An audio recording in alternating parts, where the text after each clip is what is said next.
The time is 11 a.m. in the morning, and Nightbot is already falling apart. Hello, everyone.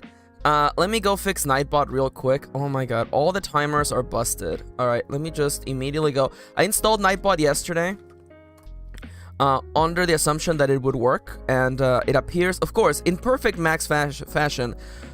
It's not raining today. We're at no danger of the stream getting cut off today, but it is beautiful. It is ironic. It is so like me, so much like me, to start the stream with Nightbot being like, hey, by the way, you did the thing wrong, Max. Thankfully, I know exactly how to fix it. By the way, we have Nightbot now, which is gonna... It will allow me to not have to, like, you know, pimp out my stuff as often. It should make things easier. So we won't have to stop the stream as often. Nonetheless, I want to say hi to Raven, the lovely Wrenches, Lady Kirin, and Charlie, who are joining us today. Of course, Nightbot? Nightbot's not a real wrench. Nightbot's a robot. I see that Benny's here. I see that Cypher's here. Alex is here. Marty is here. Moontums is here. Hey, Moontums. Break Nightbot any % world record. It's so true. It's so true. Also, oh my god, we have so many people today. Hello, everyone. Welcome to the stream. Today's gonna be a very special stream. We are going... I was going to be doing some writing today, but I talked with Kitty, and I decided that I'm going to start working a little bit early on my Starforged 2023 jam. Let me show you the screen over here. So... y'all know what a game jam is, right? You know, you have a narrow window of time to make a thing, in this case a month, and you make a thing based on a specific set of parameters. For this one, we're just going to be making something for the Starforged tabletop role-playing game, which, you know, is my favorite. This is the system we've been using on the stream for Gaze in Space, by the way. We'll be talking a little bit more about Gaze in Space in a moment, but as you can see, this jam begins in one day, but tomorrow we're going to be doing Roll for Novels, so I want to start working on it today. And y'all are going to be able to help me figure out ideas for this role-playing game. Hey, Topper. I'm muted. I'm in a meeting. We'll join when I can. Hell yeah. Thank you for coming in. So yeah, that's the plan today. I have a lot of things to go through, but first and foremost, how are y'all doing today? How's your day? I want to say that yesterday is the first time that we opened the Disco server, the Discord server, and I have to say that the reception has been incredibly warm. Everyone is just so sweet and lovely in there. Barring maybe a couple conversations about the nature of water, it's been really lovely. Marty, heck yeah, Disco server. Yeah, Charles got some good sleep. That's good. Oh, the elevator people are being loud. Boo. Oh, yeah, we love the Disco server for sure, yeah. Yeah. Now, yeah, the Disco is not panicked. In fact, the Disco is very chill. Though we kind of panicked yesterday. Don't worry, I'm going to edit a video. I'm going to edit a video. Oh, hi, Crab. Wait a minute. That icon looks familiar. I think someone changed their username. Nonetheless, hey, Crab. So, yesterday at the end of the stream, things got a little bit out of hand. I think we can all agree with that. I'm gonna edit a video talking about... Yeah, I recognized you. Hey, Yazan. Now, Crab. I'm gonna edit a video. I want it to exist independently of the stream so people can see us, you know, losing our minds. Trying to figure out what Pokemon Alex was trying to get us to. We will not be talking about that today. I know that everyone wants to continue that quest. We will continue it. We will continue that quest. Not today. Oh, hey, DJ. Welcome to the stream. So nice to see you. So yes, today we're going to be working on making an add-on for my favorite role-playing game. Now, unlike other tabletop gaming companies who shall not be named, let's call them, Witches of the Swamps. Sean Tompkin, creator of Starforged, actually lets you make content for his tabletop role-playing game, without taking an arm and a leg. So I'm excited to actually be making an add-on for this role-playing game and actually putting it out into the world. I intend to put it out on my Itch.io and my Coffee account. So, and I might put it up more places, I'll have to say. So I'm excited. Also, it looks to me that Nightbot is actually working, so expect to see little trickling reminders of drinking water, the link for the Discord server, etc, etc, etc. And I'm happy to see that everyone is doing a lovely day, by the way. Oh, buenas tardes, Raquel. Buenas tardes. Sí, es buenos días en este lado del mundo, pero de todas maneras, buenas tardes. It's nice to see you again, Raquel. We're going to be doing a little bit of a creative work together. I have a presentation I want to do at the beginning, because I have an idea for this add-on, and we'll be talking about that. But first, I think that we should begin this stream by roasting myself. I think everyone here would appreciate it if I roasted myself. Wait, hold up. My timer is up. Let me actually, I forgot that my timer is up. I love this little timer. Okay, I'm not gonna, I'll start playing later. Okay, so, I need to roast myself, okay? So, let me go over to this screen over here. So, yesterday, Sean Tompkin, author of Starforged, let me actually bring up the cover of the game so you can be like, wow, that is actually so professional and beautifully made. So, author of Starforged, posted on his Twitter, and he posted this meme. What a journey, huh? Lemon, you have marked 2 progress. And I read this because Sean, author of Ironforge and Starforged, he's a pretty cool guy and he's pretty funny. So I saw that and I thought, what a funny tweet there, Sean. What a funny thing to post. And I kid you not, it was approximately 3 hours later when I finally realized, wait, hold up, my Starforged character is named Lemon. Sean Tompkin is roasting me. Sean Tompkin watched Gaze in Space, our role-playing campaign. Sean Tompkins watched our campaign and was roasting us. Sean Tompkin roasted Lemon live on stream. Also, yes, Muntum says that's not a roast, that's a win. I'm gonna tell you right now. Oh, okay. Also, yes. Full disclosure, Charlie's the one who pointed this out. Charlie's the one who pointed that out. Unless there happens to be a coincidence, I don't know. Nonetheless, I am moved. I am heartened by the idea that Sean Tompkin, acclaimed game designer, watched our role-playing campaign, Gaze in Space, and had things to say about Lemon. And I'm pretty sure, I feel like I remember exactly saying this line. Oh, no, this is absolutely a win. Oh, Raquel says, love the Yanto box, by the way. Yeah, we unlocked Yanto.exe, so now he's on the stream now. He's very cute, and I'm working on adding more animations. So, I'm gonna tell you right now, once I connected the dots, by the way, and I posted this because I was like, me, what a funny post. Me 3 hours later, wait, hold up, my Starforged character is named Lemon. I laughed for approximately, 60 minutes straight. I got so much dopamine from that. If Sean is watching this, hi. Hi. Thank you for all the dopamine, good sir. Thank you. I got so much dopamine, you have no idea. And this morning he retweeted it. He was like, I'm so proud of this joke. I'm retweeting it again. So yeah, there's Sean Tompkin, absolute legend. Lovely person. And yeah, so if you want to know who we're making an add-on for, well, it's not really for him, but it's for the community. It's this lovely person who encourages such a lovely community. That's why I'm making something today. So yes, welcome.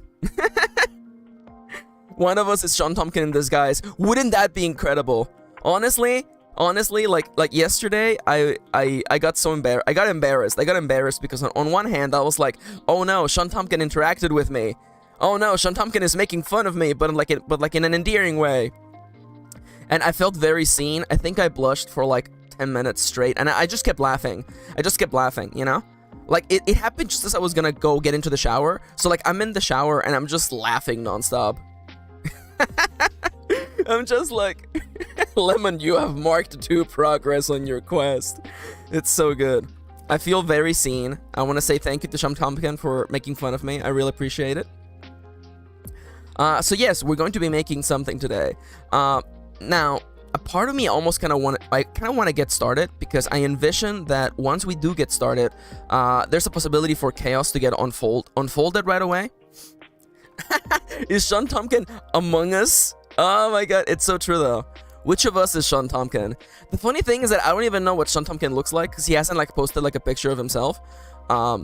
I do believe like his son has his photo up, so I can assume, you know, just in the appearance of his son, but nonetheless, I don't know what he looks like, so he really could be any one of us. Kitty says, I'm back. The printer company sent yellow ink instead of black. WTF. Oh my god. It's the printer company. Kitty has like a really bad history with the printer company. So I do want to say, before the stream starts, I want to kind of like clarify this, because there's something on the screen right now that I want to address. And that is, by the way, that we crushed our first goal of unlocking Yanto.exe, so now Yanto has joined the stream. Our next goal is to get to 151 nuggies, and once we get there, we will have unlocked art streams, and I will do streams. It's gonna be more than one, let's be entirely honest. I'm not drawing 151 Pokemon in one session, but I will draw every single Pokemon from memory. No cheating, no studying. I was talking about this with Kitty. Kitty was like, Max, don't just study. And I said, I would not dare. I would not dare. I honestly, in my head, I don't even know what Metapod looks like anymore. Like, I can see shapes in my head, but good luck. I'm ready to be entirely wrong in the shape of so many Pokemon. So Raquel asks, only first gen Pokemon or all Pokemon? For this first challenge, only the first 151. I feel like that's a good commitment. I can get that done in a couple of streams. And you know, maybe once we hit another goal, maybe we'll do more Pokemon. But for now, that is the current goal. And I forget who submitted it. Why do I feel... It was one of our regulars. It was one of the regulars on here. I don't know if it was Moontomes or Saturnia. But one of you recommended this, so it's your fault, and we're all very thankful for that. No, see, I know Metapod is... Oh, okay, that's a fair point. It took a second for the croissant to load up. Croissant. So if you want to know how to increase the nugget counter, it is through coffee.com/MKirin. You can have your messages read by a beautiful machine voice, and you can support the stream, and I get nuggies, which in turn increase my power level, the power level of my cat, and gets us closer to its stream goal, such as drawing the first 151 Pokemon. Metapod can be anything you want it to be. It's true. It's just like, as someone who, like, you know, I make art now. I make art as well. A part of me is like, what are the segments of the Metapod? I don't even know, because he has like a face. MKirin 2023. It kind of has a face. And there are other pokes where, like, in my head, I'm like, I know what Rhyhorn and Rhydon look like, but do I really know what they look like? Oof. I'm also ready to draw, like, the most cursed version of, like, Hitmonchan. Even more cursed than the Pokemon Green sprite. But anyways, video game references aside, I want to start talking about the project for today, because there's a lot we need to get through. So let me see. Is this... I believe this is actually my post. A green triangle with googly eyes. Gremlin Max selling you out, though. It's true. Hitmonchan he's a little friend. I'm more of a Hitmonlee kind of person, but that's fine. Anybody here a Hitmontop kind of person? Do you think they will ever make more Hitmon evolutions? Or do you think that train has sailed? By the way, while you answer that, let me go get my son, because he's here and he wants to come into the room. Will he steal my chair this time? Let's see.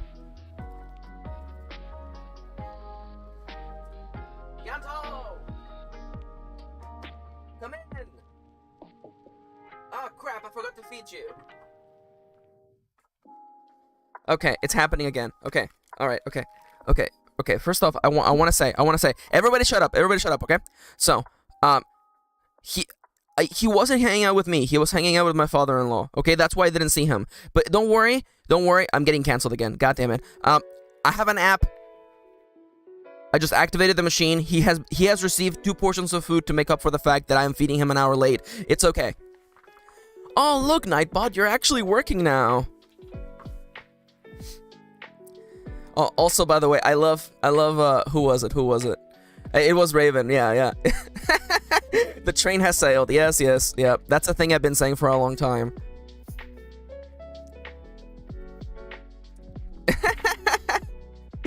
Cypher says, whenever I see the Send Nuggies screen, I always feel like it should just say, you get fuzzies, I get nuggies, because then it would rhyme. It's true. Oh no, our boat is off the rails. It's true. So there's also something else I have to come clean with, okay? So I was almost late for the stream today because I was working on YouTube Shorts. So, I'm gonna ask the stream. There's gonna be a poll. I made 3 shorts, okay? Which short should Max showcase on stream early? And the 3 streams are cat crimes, sweat emoji, or rolling a 69. I made 3 shorts today, and I want you all to vote right now in the chat. Follow the little prompt. Which short do you want me to show on stream? For like I'm gonna show one today. Because, you know, I don't want to spoil the fun just yet. But I'm gonna show you one of the shorts that I made.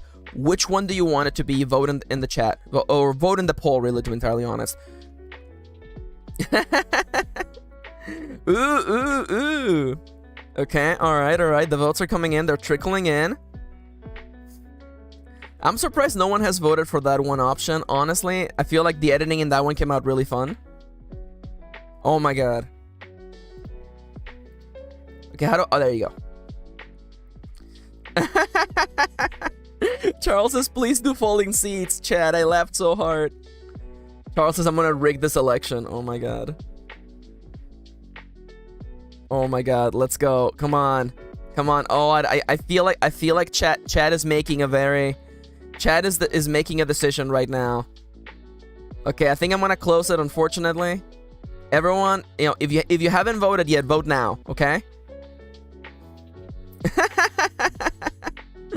If you have not voted, vote right now.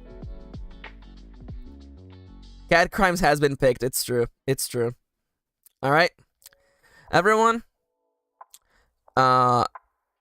People want cat crimes. I will give you cat crimes. Let me pause the music real quick. Let me raise the volume so you can hear it better, and let me actually pop the video on. I promised myself that I would show people one of these. So let me just go into my VTubing folder, and it is cat crimes. The VTubing folder is loaded. Crap. Don't you dare start that argument again.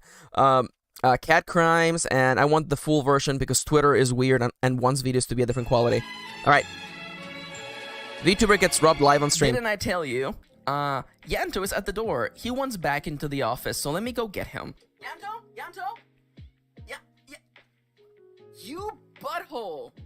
You little butthole. Guys, everyone. Breaking news. Yanto has stolen my chair. Everyone, the stream is canceled. Yanto is sitting in my chair right now. I can't continue the stream. This is revenge. This is revenge for him not getting fed. He's purring, by the way. He's happy. Oh, the purrs. And he's curled up, by the way. He is not resentful. Your Honor, this cat is not resentful for what he has done. Yanto, what do you have to say for yourself?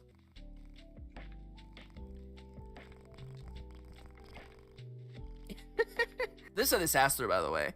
This is an absolute disaster. And there you go. It is a great follow-up to the other one. It's true. Now, where was I? I was here, wasn't I? Yes, I was. Okay, perfect. So there you go. Let me actually return volume to about 40. turn the music back on. So that's one of 3 shorts that are coming up next week. There's a short coming out tomorrow, but it's from the first batch. By the way, if a funny moment happens on stream, make sure to clip it or let me know so I can make a short out of it. Oh, look at Nightbot. Look at Nightbot. Nightbot, you're so good. So yes, today we are going to be working on a Starforged. I have not even opened Google Drive. I'm gonna actually do it on another tab so I don't dox myself. Let's go to the folder titled Starforged and Other Strangeness. Just literally make a blank document, and then we'll start working from there. I will be taking ideas from chat all day today, by the way. If you want to help me in this design process, I would really appreciate that. I feel like we could have a really fun time. And also, I will credit people. I might do the general, the ensemble, aka chat. But nonetheless, I want you to help me make this thing a reality. So first and foremost, let me just drag this over here. I can close this tab. I'll talk about Sophia in a second, don't you worry. So let me just increase the size by 150%, or to 150%. And I don't even know a title for this yet, so let's just call it Cozy Starforged add-on, aka Starforged Jam, Starforged Jam 2023. I have a month to make this. It won't take a month. I want this to be relatively small, relatively quick to make, because I want to get back to writing my novel as soon as possible. So that's the plan. So let me give you the overall vibes of where I'm going with this add-on, okay? So in case you don't know, let me start the timer too, so we can actually follow our breaks. So wait a minute, I didn't plant anything. No game. Great. Oh, great. I'm losing a cycle. Whatever. No matter. It's fine. That's life. So, in case you don't know, oh, yo, Kendra's here. Hey, Kendra. Welcome to the stream. It's nice to see one of the wrenches. By the way, Nightbot is a bot. It's not actually, it's not actually like a real person. So, in case you don't know, role-playing games. Do I have it open still? I do. Okay. So, role-playing games are pretty modular things. Oh, hi, Sophia. I didn't see you there. Hello. Thank you for joining us. So, Kendra sent me the stoutest Bolita pic today. Okay, so Kendra, why aren't you sharing? Kendra, why aren't you sharing pictures of your cats over on our Discord under the channel titled Pet Pics Only? I don't care if it was Snapchat. Share it. No worries, Crab. Thank you for joining us. The VOD will be going out later, so you can catch it if you'd like. So yes, welcome. So, the cool thing about role-playing games is that they're pretty modular. You're able to change rules, change little things, create elements for it yourself. People who play role-playing games, they like to make their own rules, make their own characters, their own monsters. We call these homebrew. In this case, I'm going to be creating a modular add-on that you could basically plop into this game to play it differently. My main inspiration for this, by the way, Kendra really do be making us feel the FOMO. It's so true. It's so true. So I want to say, my goal with this, let me find my image. My goal for this campaign, I'm going to make a Starforged add-on that is so cozy. My goal with this add-on is to create a version, because Ironsworn is inherently about spaceships and struggles and life and death situations and finding yourself in an unkind galaxy. Let's say cruel galaxy. It is about finding yourself and finding the will to go on, to find your place, and to make this galaxy a better place. I say that's the goal of Ironsworn Starforged. You're in a galaxy that is not welcoming, and you're doing your best. Now, this is ultimately, I don't want to say a little intense, but it is definitely, this is not inherently cozy. It's not an inherently cozy campaign. No, and not that there's anything wrong with that. Everybody wants different things out of their role-playing games. That's why, when we're playing Gaze in Space, I actually make it a little bit cozier, make it a little bit less intense, and I want to make something more in that direction. Hence, I want to make something that is just so cozy. Now, thank you for sharing, Charles. Nightbot should also be sharing the link every once in a while, though I do appreciate you dropping it in. Oh, yo, there it is! Look at that! Wow, that was not planned, by the way. Okay, so, now my main inspirations for this, of course, I'm looking at Stardew Valley. I'm looking at the pastoral, wonderfully sweet, laid-back tone of Stardew Valley. You know, you basically take care of a farm. You live day to day in a new community, becoming a part of that community, and you know, yeah. Nothing too bad happens in Stardew Valley. You know, there's a few real elements depending on some plot lines, but overall, it's a pretty nice place to be. It's a safe place to go into and just, you know, live a second life in this pastoral farm-based setting. Another inspiration, of course, is Harvest Moon. Harvest Moon, of course, the inspiration for Stardew Valley, but nonetheless, the same idea. You join a small community, and in this community, you find friends, you find allies, you find love, you find romance, and you take it day by day. I want you to start catching the themes of this add-on, okay? You take things one day at a time. Time might be the ultimate antagonist in the setting. Oh, hey, Danny. Hey, Danny, welcome to the stream. We're gonna be making a role-playing game today. Oh yeah, this is Harvest Moon 64 for the Nintendo 64. I put so many hours into this game.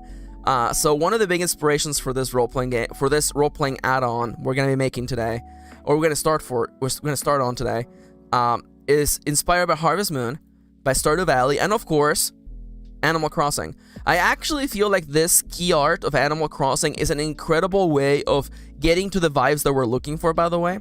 I want you to look at the people in this image, okay?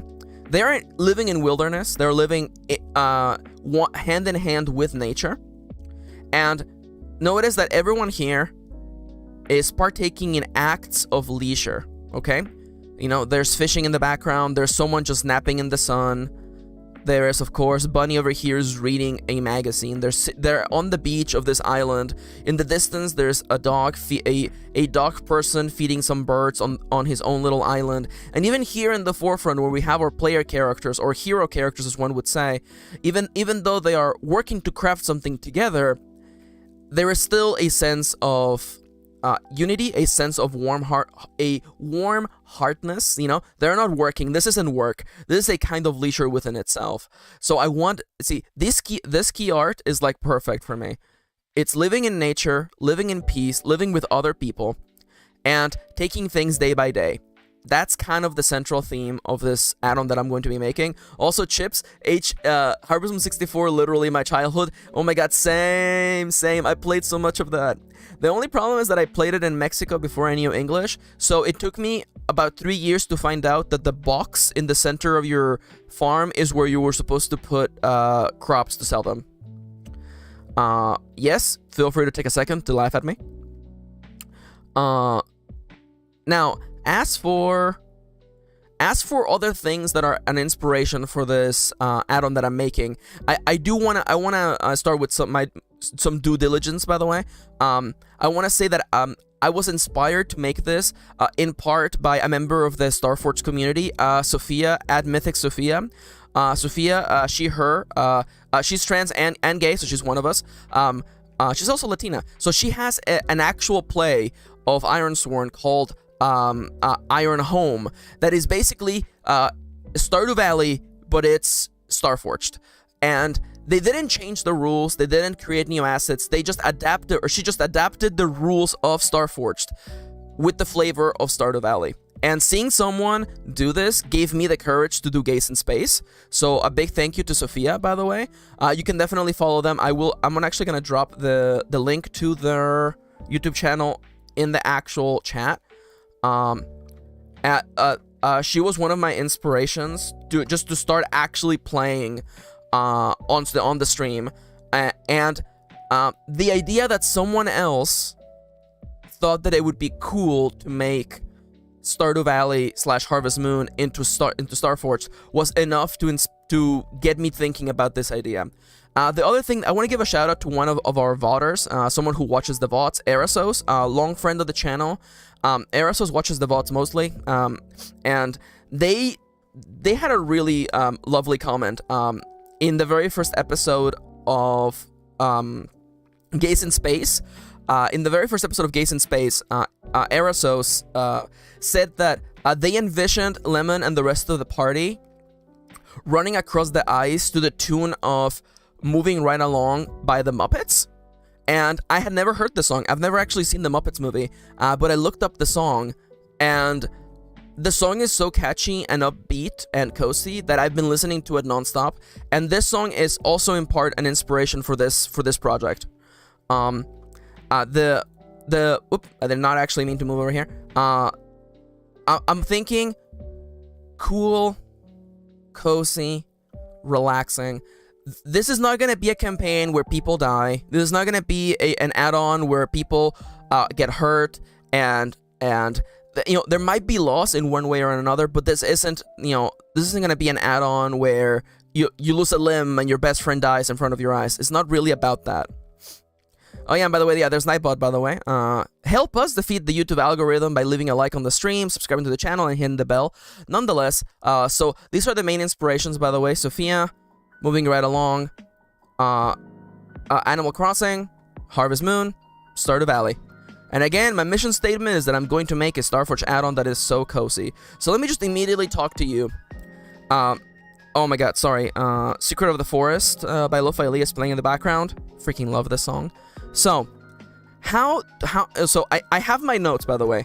I have a little pocket notebook that my aunt from Hawaii gave me, and I already filled up so many pages with notes. I was doing this last night instead of going to bed. So, the first thing I'm gonna say, okay? So, in order to make something outstanding and something fun and different, you have to be inherently radical. So here is the big ideas for this add-on. Big idea number 1, no health, no spirit, no supply. So health is supply and spirit. Let me actually go find our character sheet so you can have context for what the heck I'm talking about. Gaze in Space, Lemon, perfect. So no suppy. Absolutely, there's no suppies allowed today. So, Ironsworn has a series of resources, and as you get hurt, you lose health. As you suffer tragedy and despair, you lose spirit. And as you run out of bullets or the things that you use break, you lose supply. You suffer supply. These resources are the way in which the game saps your character's ability to respond to threats. And I cannot, in good faith, maintain them in the system. In a game that is supposed to be cozy. There is no amount of falling on your butt that should result in your character dying. So none of this. Also, yes, I realize I misspelled supply. That's adorable. So Fifi asks, so it's about living in space colonies, about traveling around with friends, both? So, good question. It's not even gonna be science fiction at all. I'm gonna leave room for people to pick what they want it to be. I will explain that in a second, but my goal is I want it to be ultimately the same feel and mood as something like Stardew Valley, Harvest Moon, or Animal Crossing.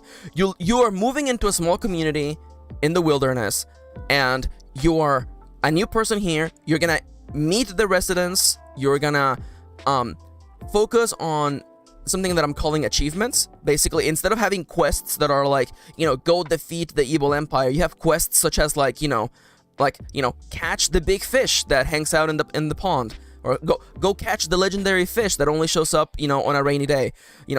Quests that are already built into the add-on. And again, all of them cozy, all of them ultimately, not like this is all. I want to make something that is kind of relaxing in a way, a different kind of flavor to the other Starforged campaigns you could possibly be playing. Now, you could make it in space colonies. You could actually make it, in fantasy. So when you set up one of these games, you actually... Oh, hi Cecile. Welcome to the stream. We're going to be working on a role-playing game today. So when you start a Starforged campaign, you have a section called The Truths of the World, right? The Truths of your world. And you literally create your world together. So a series of truths that I actually write these down here. Perfect, yeah. So the truths for this world. Yeah, no. Okay, so Charles said, OMG, I want to learn Ironsworn so I can do a little campaign as a tailor or something. This is so lovely. I'm not kidding you. I have plans to do exactly what you just described. So I will get there. So at the beginning of the game, you set up the truths for your setting. And in regular Starforged, it can be truths such as, like, why did humans leave Earth? Or, you know, what happened to AI? Or, you know, was there a big war between all of the worlds or something? And in this case, I'm envisioning, I'm just going to start writing down ideas, okay? So, the first question for your world, it can be, why did you leave the big city? Your character didn't live in the small town. Your character left for a reason. Harvest Moon, Stardew Valley, all of those games start with your character. And actually, Animal Crossing as well. They start with your character leaving the city and moving to a small town. So the big question is, why did you leave? And then there will be like a series of like 1 to 3 options for the player to pick, and that immediately gives your setting its own little flavor. The next question is, where are you staying? Where are you staying? And I like Muntum's crimes. We will talk about crimes in a minute. Where are you staying? Are you taking over the house of a dead relative? Inherited house from dead relative. Relative. I can't spell today. Hey Candelabra. Thank you for joining us today, or thank you for coming in to say hi. It's nice to see you again. Benny says stacks evasion. For sure. Oh, hey, Jack. Welcome to the stream. Haven't seen you before. We're going to be working on a role-playing game today. We're actually designing something for my favorite role-playing game, Starforged. So, where are you staying in this new small town, right? Are you inherited a house from a dead relative. You're buying a house there, aka Animal Crossing. Buying a house, or you're staying with a townie. You're staying with someone else, you're buying a house, aka Animal Crossing, or you're inheriting a farm or whatever from a dead relative. Basically, and these things give you a setup for your specific campaign. How long do you plan to stay? And see, again, this is another little parameter. You basically create your setting at the start of the campaign, right? And it can be like 1 month, 1 year. You don't know. Ooh, what about building a house? Oh, I like that. Building a house. Thank you, baby. That is such a good idea. Actually, in that case, because I do realize that maybe the building a house can actually be a quest, actually, or achievements. Excuse me. Achievements. It's achievements. Yeah. Okay. Never mind. So build a house. But the idea that I'm holding on to is that I'm camping. Like just like in Animal Crossing New Horizons, right? Like you don't have a house at the beginning. You just have like a little like tent in the forest. I like that. I'm camping for now. And I definitely think that it would be funny, like move in with a townie. Jack, I see what you're doing there. Get out of my swamp. I'm terrible at Shrek impressions. Mostly because I grew up in Mexico and Shrek didn't have an accent in the Mexican version of Shrek. Oh, I'm sorry to hear that, Raquel. No worries. I mean, let's just say that you're carrying enough with you, so no worries. Take care, and I hope you have a lovely day. Catch the stream later, okay? Take care. And take care of the little one. Move in with a friend. I like that being one of the achievements. So, how long do you plan to stay? Ravens, I spaced for a bit. What's the status? The status is that we still don't know what Pokemon Alex was talking about. Oh, you mean about the stream? No, we're actually starting to break down the role-playing game. So at the beginning of a campaign of Starforged, the game asks you. Alex is like, Max. I'm like, oh yeah, oh Alex, you're not getting rid of this. You're not getting rid of this. In part because it's funny. It's quite hilarious. So at the beginning of the campaign, you set out the truths of your world, right? So the truths in this game are gonna be: why did you leave the city? Where are you staying? And how long do you plan to stay in town? And you may be wondering, like why is I like chips free Alex? I'm sorry, but this is not gonna. We're gonna give Alex a little PTSD. We're not trying to. It's just fun. It's honestly, I want to find out the answer. Honestly, I'm half expecting when I put up the YouTube video, the people on YouTube are gonna figure it out. Charlie says, I feel like we don't have many sci-fi stories that aren't about a war or invasion. I would love to read a sci-fi story about rebuilding and personal connections. Yeah, for sure. And again, what I love about these storytelling games is they can be engines for you to get excited about your own creative endeavors. So, if this serves as an engine for someone, is staying in town for 24 hours? That's a little bit short, Jack. And you may be wondering, why is that short? So I mentioned earlier, we're taking away the things in the role-playing game that limit your ability to do things. We're taking away supply, spirit, and health. Your character is never gonna get murdered in this setting. As much as people want to joke in chat that it would be funny if you move into a small town and it turns out to be like Higurashi instead of like Animal Crossing, you can do that in your campaign if you want. But for the module that I'm building here, the base rules: there is no health, there is no supply, there is no spirit. The real enemy for the player, the real punishment for failing, is the passing of time. You see, I want this campaign to have an actual calendar. And as your character progresses, they actually mark days on the calendar, and time actually passes, and you actually get to simulate your relationships advancing with other characters. Like, I want that sense of time passing, because that doesn't happen a lot in role-playing games. For instance, like in our campaign of Gaze in Space, it's been like 4 hours, and I want to simulate the passing of time. I want it to feel kind of like Animal Crossing or Stardew Valley, where your character, you begin a session and you think to yourself, okay, what am I gonna do today? What is my character gonna do today? What are they gonna work on? What are they gonna work to achieve today? So I definitely, and if Shauna's watching this, yeah, I have many ideas, so sit tight. So how long do you plan to stay in town? Within this context, a month and a year really do, they mean something. A month in game that actually means something. And I envision that people could actually play this as a journaling game, but we will get there in time. The other question is, actually before that, what kind of people live in this town? Kind of people live in this town.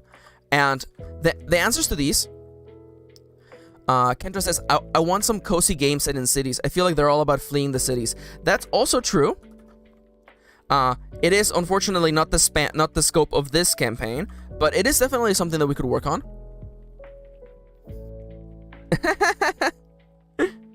Ooh, Charlie, try the long way to a small angry planet. Interesting. I love book recommendations in chat. I love that.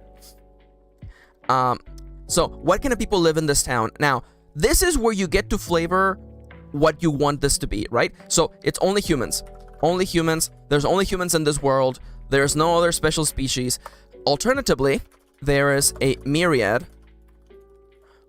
of fantastical races. Fantastical races and people. And they all coexist in peace. And the last one, for now, the last one is there is every kind of animal in the forest. So this here is your Animal Crossing checklist. If you want to play an Animal Crossing, you can check this box. So in this case, that means that and I will make little illustrations for all of this, by the way. There's gonna be little frog people and little bear people. They're gonna look like Animal Crossing villagers. You can have that. I want you to have that. Yep. Basically, you know, you can play the setting with only humans. You can play it with a myriad of fantasy races and people, and they all coexist in peace. Or there's every kind of animal. I feel like that would be really cute. That's something that, you know, I've always wanted to, like, play Animal Crossing as an actual animal villager. I feel like that they've never given us that choice, and I understand from a design standpoint why they do that. But at the same time, I'm like, no, let me be a cute animal.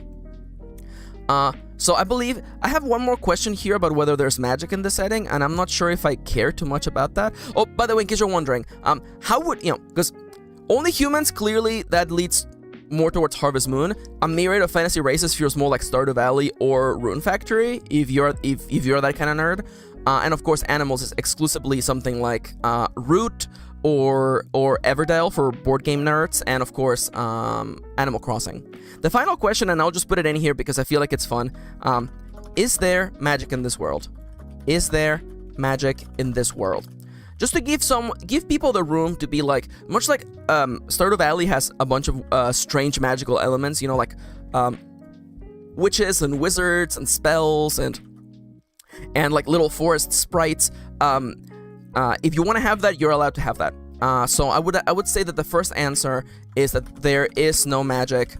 No, the only magic is in people's hearts. Oh my god, yes. The only magic is in people's hearts. Hearts? See, Jack Puppy gets it. So I want a light sprinkling of magic as it occurs in Harvest Moon. You know, because you have the sprites, you have the fairies, you have the harvest goddess. There is magic, but only in the forest. Only in the deepest forest. Or, you know what? But only in the wilderness. And then the last option is full-on magic. Magic is commonplace in this world. And that way, if you want there to be wizards, and like witches and like, you know, if you wanted to run a magical potion shop, here's the option for you right here. And that is the timer telling us that it's time for a break. So everyone, take a chance to stretch your limbs. Take a chance to, you know, drink a sip of water. I have to literally upgrade my... I can't afford to buy that just yet. You know what? Upgrade this. I can't upgrade that no more. Buy this. Okay.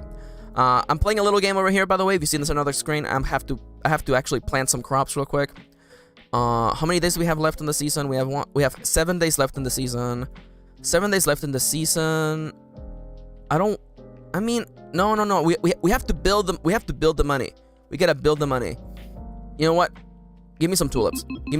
And then some turnips. Plant all of them. God, this game is so cute. Okay. Now I see a message in the chat. Today's mug is the prisoner. My mug is always this Death Note mug that we got in an anime box like literally years ago. It's been the same mug. I used to have one of those smart mugs. The mugs that, like, you know, would set to a specific temperature and all that stuff. But unfortunately that mug broke, so I'm back to just regular dumb mugs, but that's fine. We do have a funny mug that it has a logo that is in the style of Garfield, and it has a picture of Garfield on it, but the text reads Neon Genesis Evangelion. That's a pretty good one. One time, we had a relative over. Really nice guy, but kind of serious in a way. And it was funny because, like, you know, I made him coffee one morning, you know, because, you know, he was staying the night. And I was like, would you like some coffee? And he's like, oh, sure. And then, you know, he pours himself a cup and he poured it into the mug with Garfield with the text Neon Genesis Evangelion. And I was just like internally laughing a little bit. Here's this huge, like 6'10", super serious guy drinking out of a mug with Garfield on it. Ah, see, Marty knows which design I'm talking about. Let's go. Idiot Mug is a great band name. Idiot Mug. I just started reading Death Note. Any characters on the mug? Yes, it has Ryuk. It's glow in the dark, by the way, which is funny. I used to have my desk was right by the window, and I used to put the mug literally on the edge of the desk in a way that the little crack in the curtain would actually catch the mug, and the mug would be like lighting up. But yeah, it has Ryuk on one side.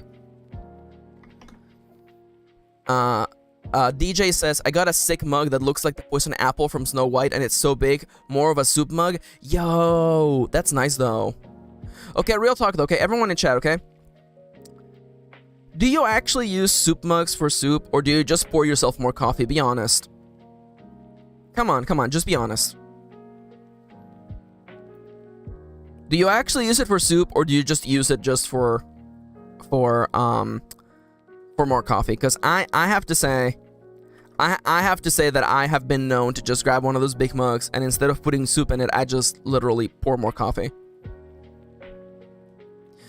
Yo, really? People actually using soup cups for, or soup mugs for soup?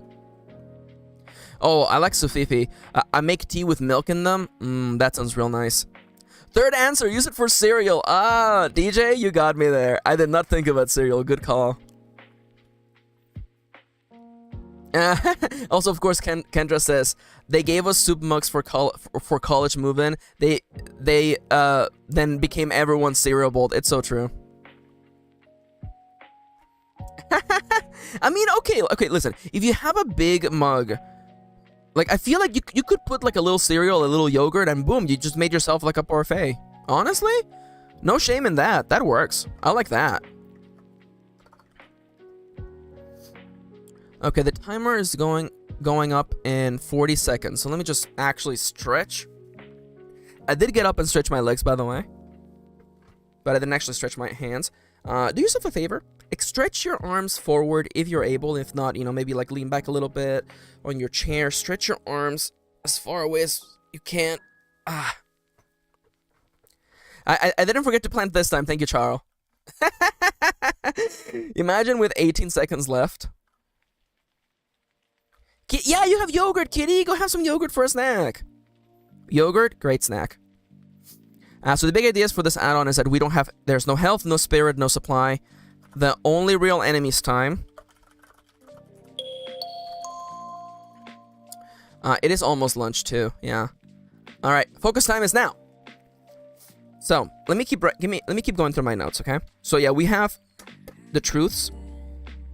The other idea that I was thinking about that would be really interesting, and a way to facilitate gameplay.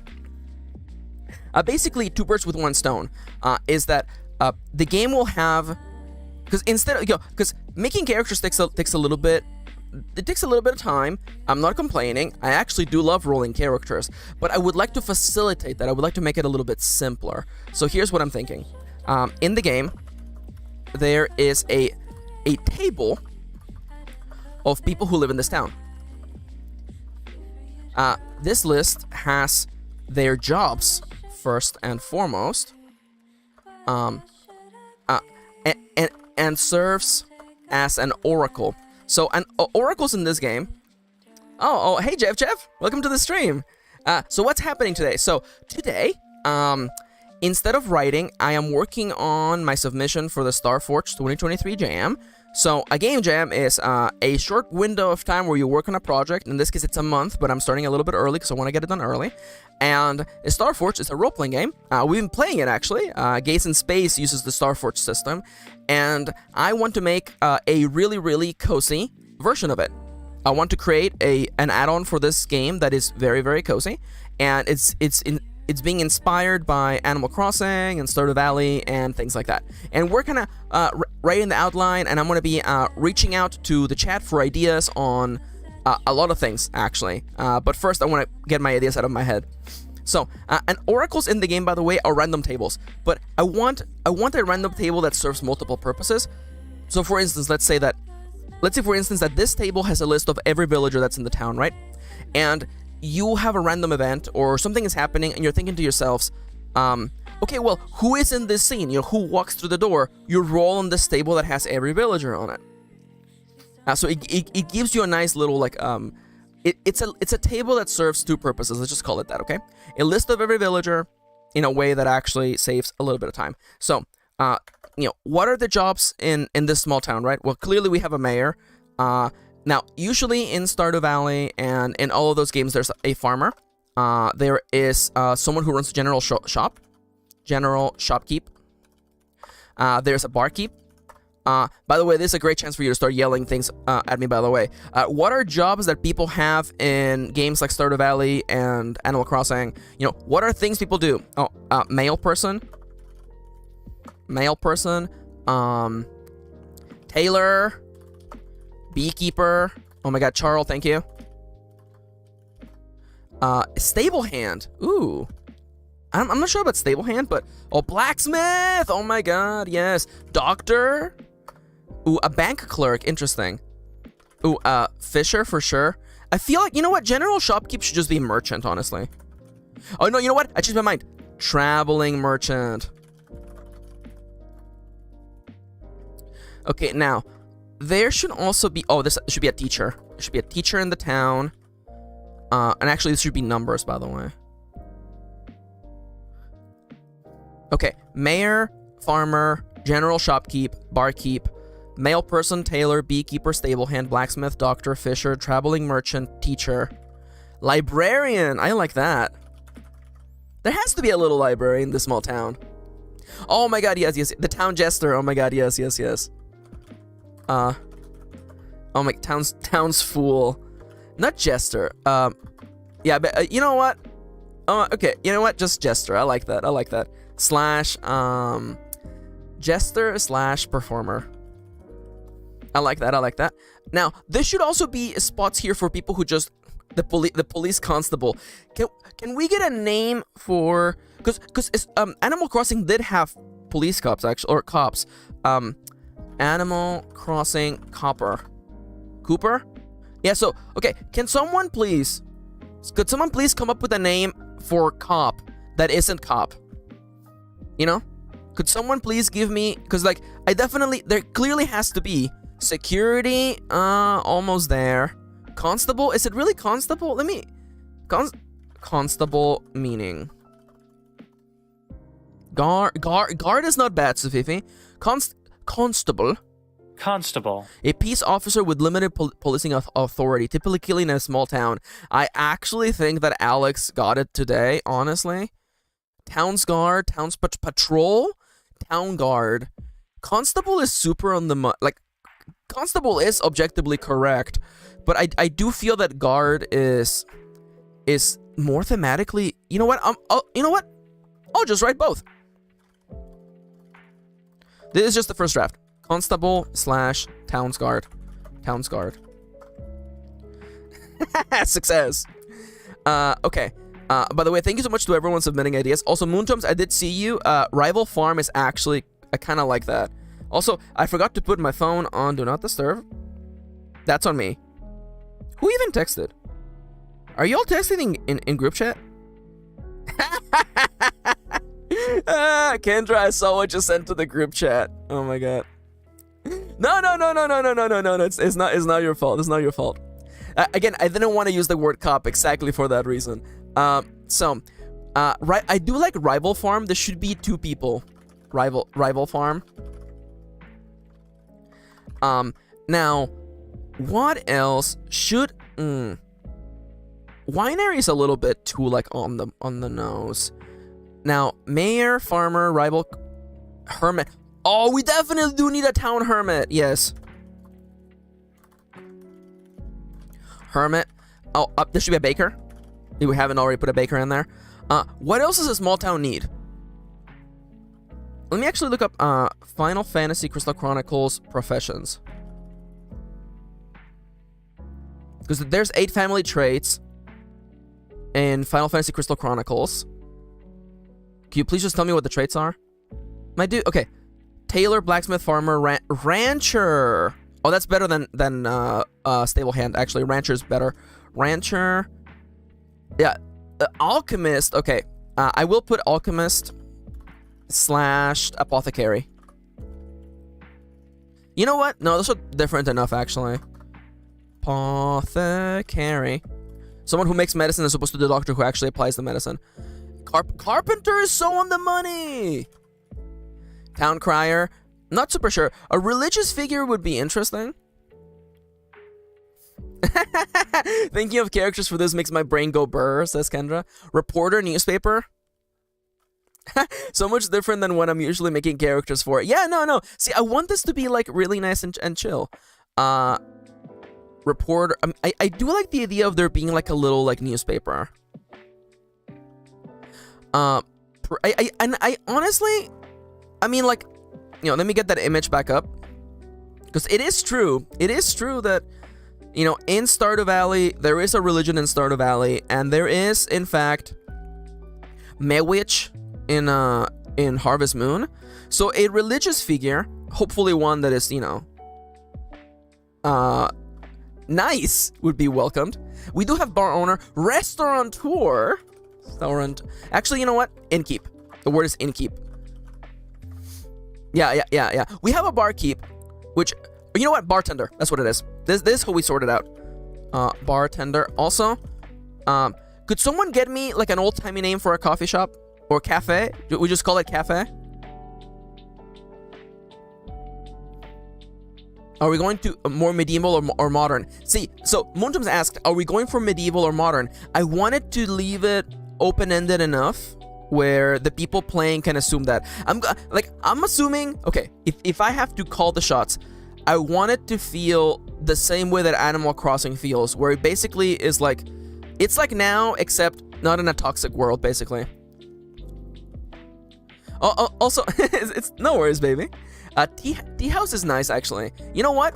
I love the way that Charlie phrased it. It's coffee/tea house. I speak or tea and I summon Nightbot. Tea house is very cute. I like that. Tea house owner. I guess maybe keeper is actually kind of cuter. What other old professions do we need? Because I need you to realize, not everyone in this town has a job. We're gonna have many of these of the characters in this list are gonna be just like, you know, like villager, you know. And we could even like give them like some color, but I think it would be nice to just be like, you know. Because okay, imagine for instance, okay. Now Charles is very graveyard keeper. Okay, so I recognize what Moontums is going for and referencing, but I feel like I would like to stay away from, you know, that kind of darkness. We have done a ranger, a scavenger. I'm not sure about scavenger. Petty thief. It is a job, says Jeff. Oh, we do have a tailor. We do in fact have a tailor. We have, what do you call the people who make cloth? A forester is absolutely on the money, by the way. What do you call someone who makes what do you call someone who works the loom? Ooh, lumberjack.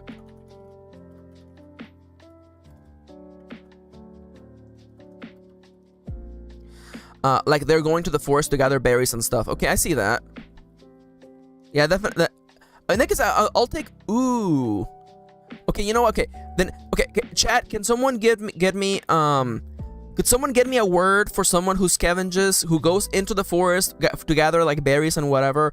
A name for that isn't scavenger. People in chat. Weaver. Ooh, I do like weaver. And there has to be an archaeologist, huh? Okay. Or you know what? A scientist. We do scientist because archaeologist is a little bit on the money. Scientist. That would be hermit, huh? Forager! Forager! The word is forager. It goes to Kendra. It is in fact forager. That's the word I was looking for. Thank you. Let me take a sip of water. Okay, so we have, I might want to break this into like people who make things. Is there a butcher yet? There isn't a butcher. And I don't know if I want to have specifically a butcher in this setting, but we can have a cook. We should definitely have a cook. And I definitely want to sort these into like people who make things, people who work for the community, that kind of stuff. So let me just actually community jobs, and in this category we have, of course, the mayor, a general. I feel like the shopkeep is helping the community. Bartender definitely is helping the community. A male person's help with the community, not really making a thing. beekeeper, blacksmith. We'll put blacksmith. No, blacksmith is a craft person. Doctor is definitely under community jobs. Traveling merchant is under community jobs. Librarian and teacher are both community jobs. Jester and performer is definitely. I might actually add a. I might actually add a petty thief. Actually, I feel that would be actually kind of funny. Oh, we do need someone responsible for cleaning. A good call there, DJ. And by the way, Chip, we do in fact already have an innkeeper. Harvest Goddess is also a very good point there, my baby. Oh, yeah. Sorry, I am going to be doing that. I am going to be working on that. Sorry. Let me actually do that right now. Give me a table with 3 columns. How about that?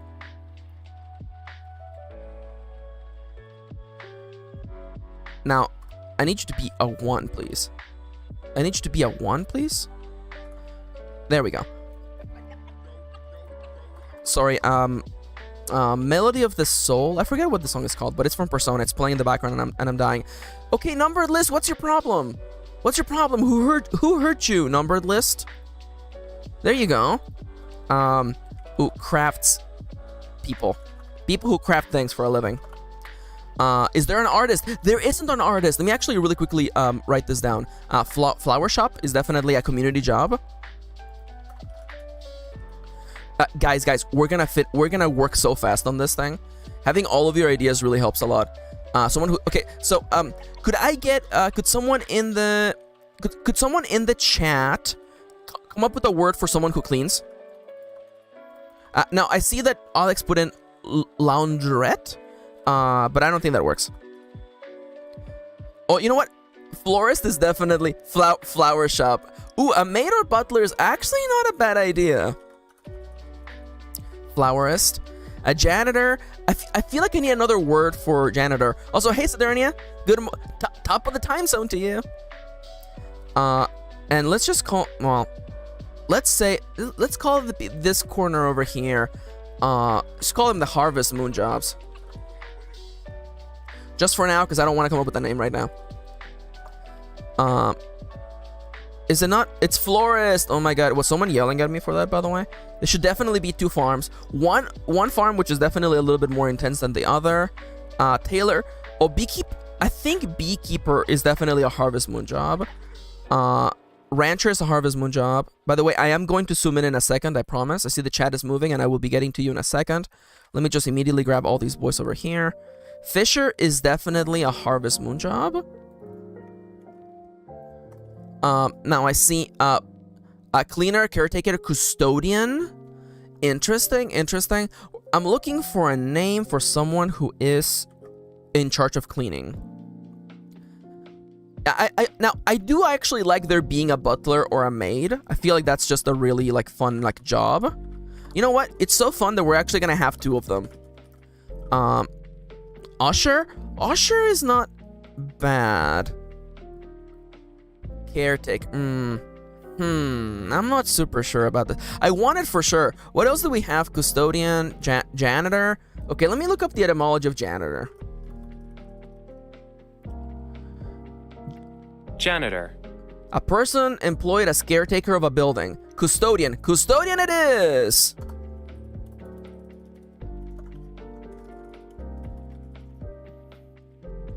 Chamberlain? Chamberlain is too cool. Groundskeeper! Ooh, groundskeeper is... Kendra? Kendra? You are speaking my language today. Groundskeeper is definitely more on the money than any of the other ones I've seen. So now, the constable / towns guard. The hermit is definitely... Ooh, you know what? I'll just put you here for now. Baker is the profession where that you make things as a baker, so you're a craftsperson. Alchemist.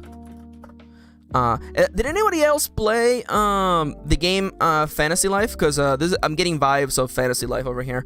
By the way, someone remind me that I gotta put, you know what, I'll just put priest in here. Priest. Is there any forms of transport in this world? This is a really good point. Is there other forms of transport in this world? There might be. I wonder if there would be. Because in Animal Crossing there is the little, is it called Chip? The monkey that takes care of the train. And of course, Cap'n, of course, he takes care of a boat. And in one of the games, Cap'n, he drives the bus. And now I'm driving the bus. So definitely, Porter, Carriage Man. Huh. I mean, also Stardew Valley has a bus driver. A taxi? Oh my god. The idea of Cap'n driving a taxi, really. Is Ferryman the person who drives a boat? Is it Ferryman? Is that what it is? We have Fisher. Yee. Okay, that works. Now I do need the little monkey. Yeah. Alchemist. Where was I? Oh, now this is way too big. Constable, Townsguard, Hermit, Baker, Alchemist, Apothecary. Let me zoom out for a second because this has gotten way too big already. Alchemist, Apothecary. I guess no. The Alchemist. The Alchemist is more of a community job. Let's be entirely honest. It's more of a. You know. I don't want to say it's a silly job, but it's definitely like, you know, it's really close to scientist. I envision it. It's like a scientist, but not actually doing like scientific things. For apologies to all the alchemists out there.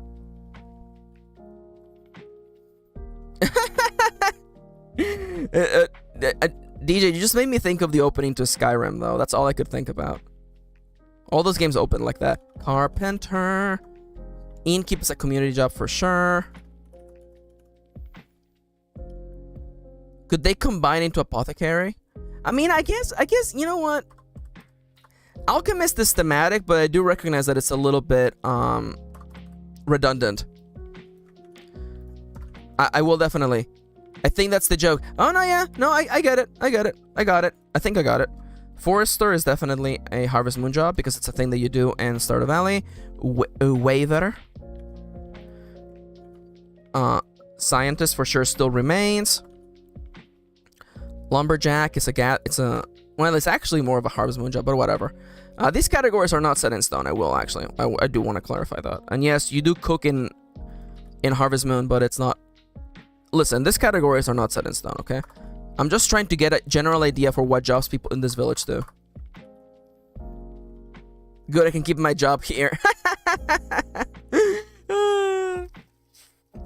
Now, I see Porter in the chat. I want to look it up. Porter. Definition, please. I said definition, please. Porter. A person employed to carry luggage and other loads, especially in a railroad station, airport, or hotel.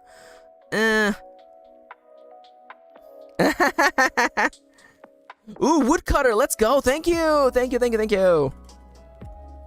I'm so happy that you cut my vibes, Moontomes. You cut my vibes. Thank you. Okay, so that gives us 27 plus 9 is 36. 36 inherent jobs. Now, I don't want there to be 100 people living in this town. So I feel like we could have it be, because the table, you know, there's 100 items on the table, right? I'm picturing there could be a maximum of 100 people living in this town. Does everyone have a job? I don't think so. I think that probably the rest of the table is just villagers, I think. I don't know if I want those villager entries to be like colored. You know, be like, instead of, it says villager parentheses parent. I don't know. Does that seem fun? I don't know.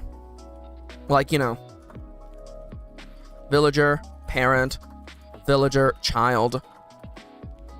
Because I feel like that gives you more color. So like if you roll on the table and you're like who did you run into, you know, outside of the church? Oh, you ran into a child.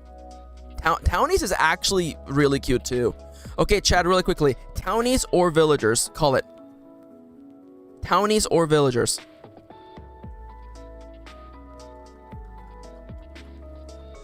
Townies says Charles. Townies says Jeff. I've seen 3 votes for Townies because it is a town. Okay, this is actually fair. I'm seeing a lot of confidence for Townies. which is good. Confidence is good. Let me take a sip of water real quick. How's our timer doing? Are we in single digits? No, okay, that's good. We have 2 minutes and a half. Townies for me. Okay, it's definitely townies then. So, the townies table. Townies table. And, of course, I feel like we have elder. The townie elder. Also, townie does in fact sounds very Sims. It may or may not be the reason why that's the term I use in Tripp's book. That may or may not be the reason for that. Elder, of course. You know what? There's 2 village elders, I think. I'm definitely thinking that there's a couple parents.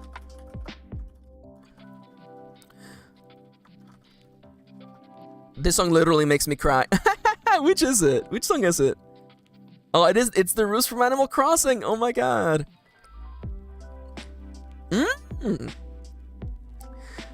Definitely, yeah, a student. Okay, in that case, if we're gonna come up with a bunch of different ones, I actually do kind of want to have like, oh, you know what? Student, teacher's pet.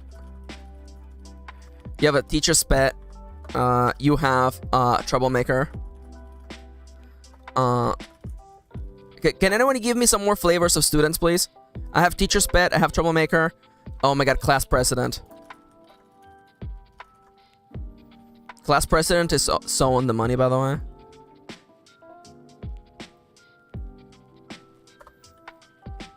Oh, I forgot. Is herbalist better than... I think herbalist. Herbalist is actually a great little... Jewelry. Jewelry...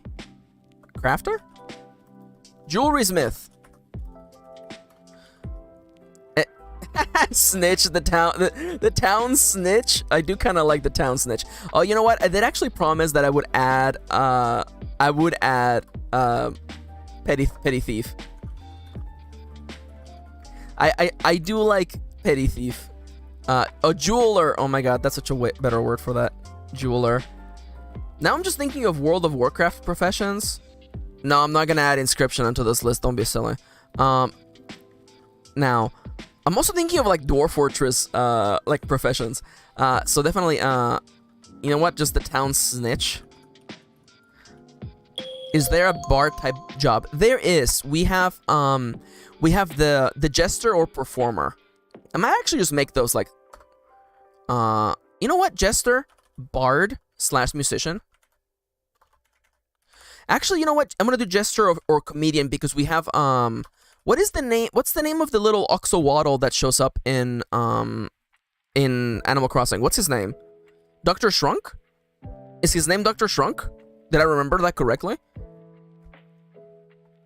Why do I remember that? Why? He does teach you how to feel. Why do I know that? Oh, the game wants me to take a long break. That's not gonna happen, buddy. Listen, I know you want me to break for a long while. I'm not breaking for 15 minutes. I'll break for 5 minutes, but then I'm getting back to work. Now, you're growing in one more week, huh? What can I plant that is only 1 week? Everything in spring takes so long. It literally is only turnips, but I'm not gonna buy 41 turnips. So in that case, we have to commit to potatoes then. And then 5 turnips. Plant them, baby! Okay. Now where was I? Old lady with lots of cats. Ooh, yes. So definitely comedian is going in there as another version of jester, and then we have musician as another version of bard. Oh, by the way, we are technically supposed to be in break, so I'm gonna just put a 5-minute timer real quick. Take a second to stretch your limbs, by the way. I do want to say thank you so much to everyone who's been offering ideas.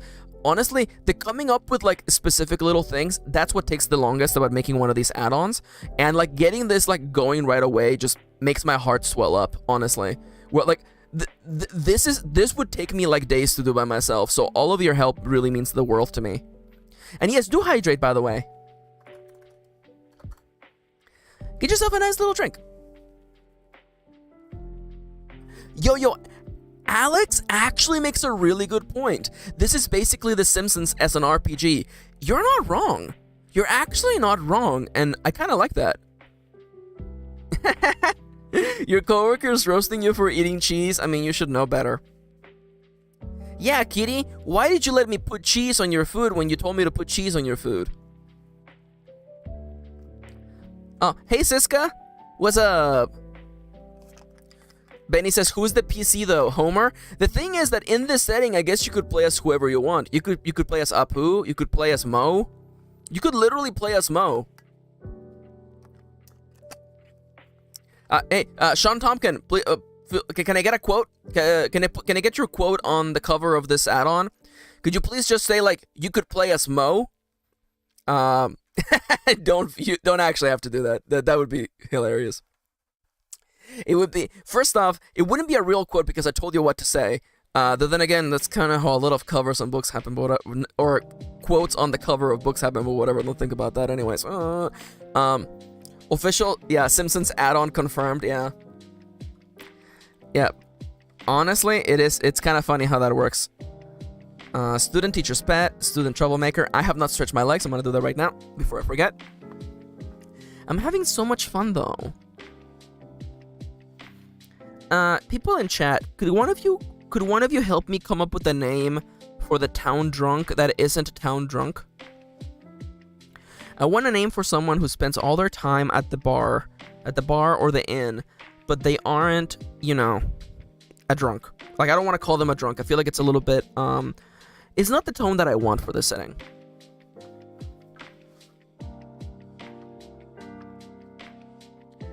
Barney, bar hopper, the bar frequent. But there is only one bar in town. Merrymaker? So they stay in the one bar.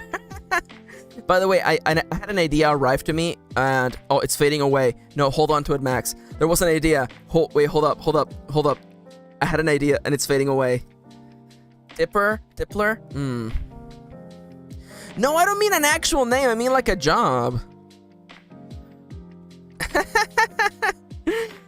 See, Kendra knows what I'm talking about. Like, quotes on books. This book is the greatest atrocity to ever happen to modern fiction, and I'm worse off having read it. And they blurb, this book is the greatest.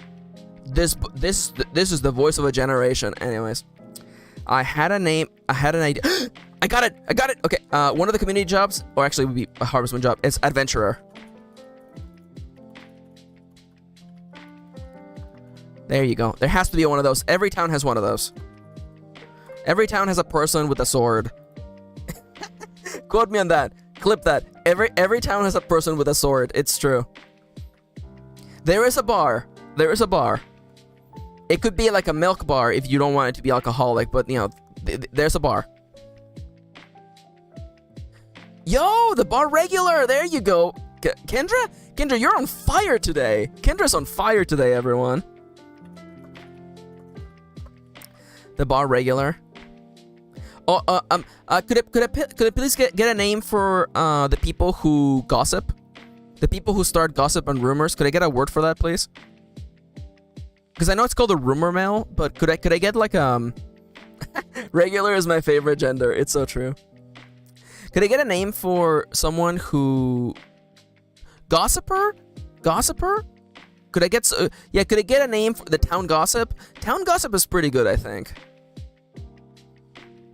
Busybody. A gossip is a term. Oh, is busybody good? Busybody meaning. The image that this gives you is a horrible image. Busybody. Why is this Google voice so like sultry? And this is like the voice of like a you know, sexy smut novel. Busybody. What is this? What is this voice? Who are you? Busybody. Why do you sound like this? Who's making you speak like this, girl? Damn, girl. Don't put this in Google Docs, but put this in your OnlyFans, girl. Busybody. A meddling or prying person. I do like busybody. The default image for busybody is like traumatizing though. Anyone else seen this image though? Not to curse everyone, but like this image is like, it's a Wikipedia image. Why is this the image of like a busybody? I mean, I guess he do be giving you that look though, huh? He do be looking rather busy, huh? Me after getting no sleep. He do be giving you like that look though, huh? Alright. We like to have fun here. Emote potential. Yo, okay, wait, hold up. I gotta okay, I'm rewinding time. Alright, I'm gonna save that image on the desk on my downloads so that I can make an emote later. That's an emote for sure.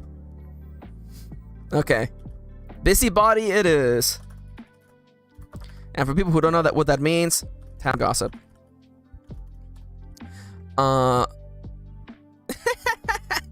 People are like, no, the voice is just relaxed. Oh, I don't know, man. That voice does not sound relaxed to me. I guess it's a kind of relaxation, I guess, if you think about it. Anyways, don't think about it. Kendra has answers? Okay, hit me. Not like actually hit me, but you know. Do we have a town cat, roaming cat? So, now, I need to know. It's boring though, so I can withhold the image answers. I mean, like, you know, okay. So the unique animals, yeah. The unique animals are not so. I'm not going for specific like animal concepts, but rather just like general archetypes, you could say, of people who hang out in a town. We have elder, parent. I guess it should be two parents. Parent, the good one. No, that's not funny. Parent, student, three types of students, because there's only really three types of students.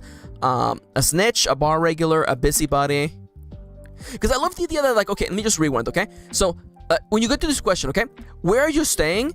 If you're staying with a townie, you roll on this big table, and then you're like, oh, I got a 10. I'm staying with the librarian. And you immediately have a character that you're connected with, you know? And you have to answer questions like, why are you staying with the town librarian? Are you related? Are you friends of a friend? Or did they literally have like a listing on Animal Crossing, what is the name of that? Animal Crossing, you know, yellow ad. I guess teacher's pet and class president are a little bit similar.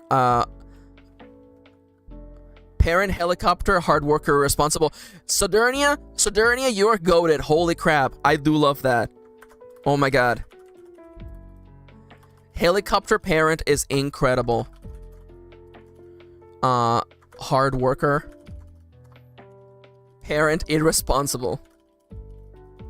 Irresponsible parent is a great one. Sports, jock is a great one, by the way. Oh my god, jock is so much better.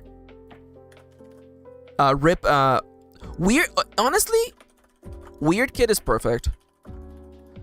I almost want to put like anime fan, but no. We do need a weird kid for sure. Parent, but actually big sibling. Ooh, you know, I like big sibling for sure. Also, I need to open up Animal Crossing personality types.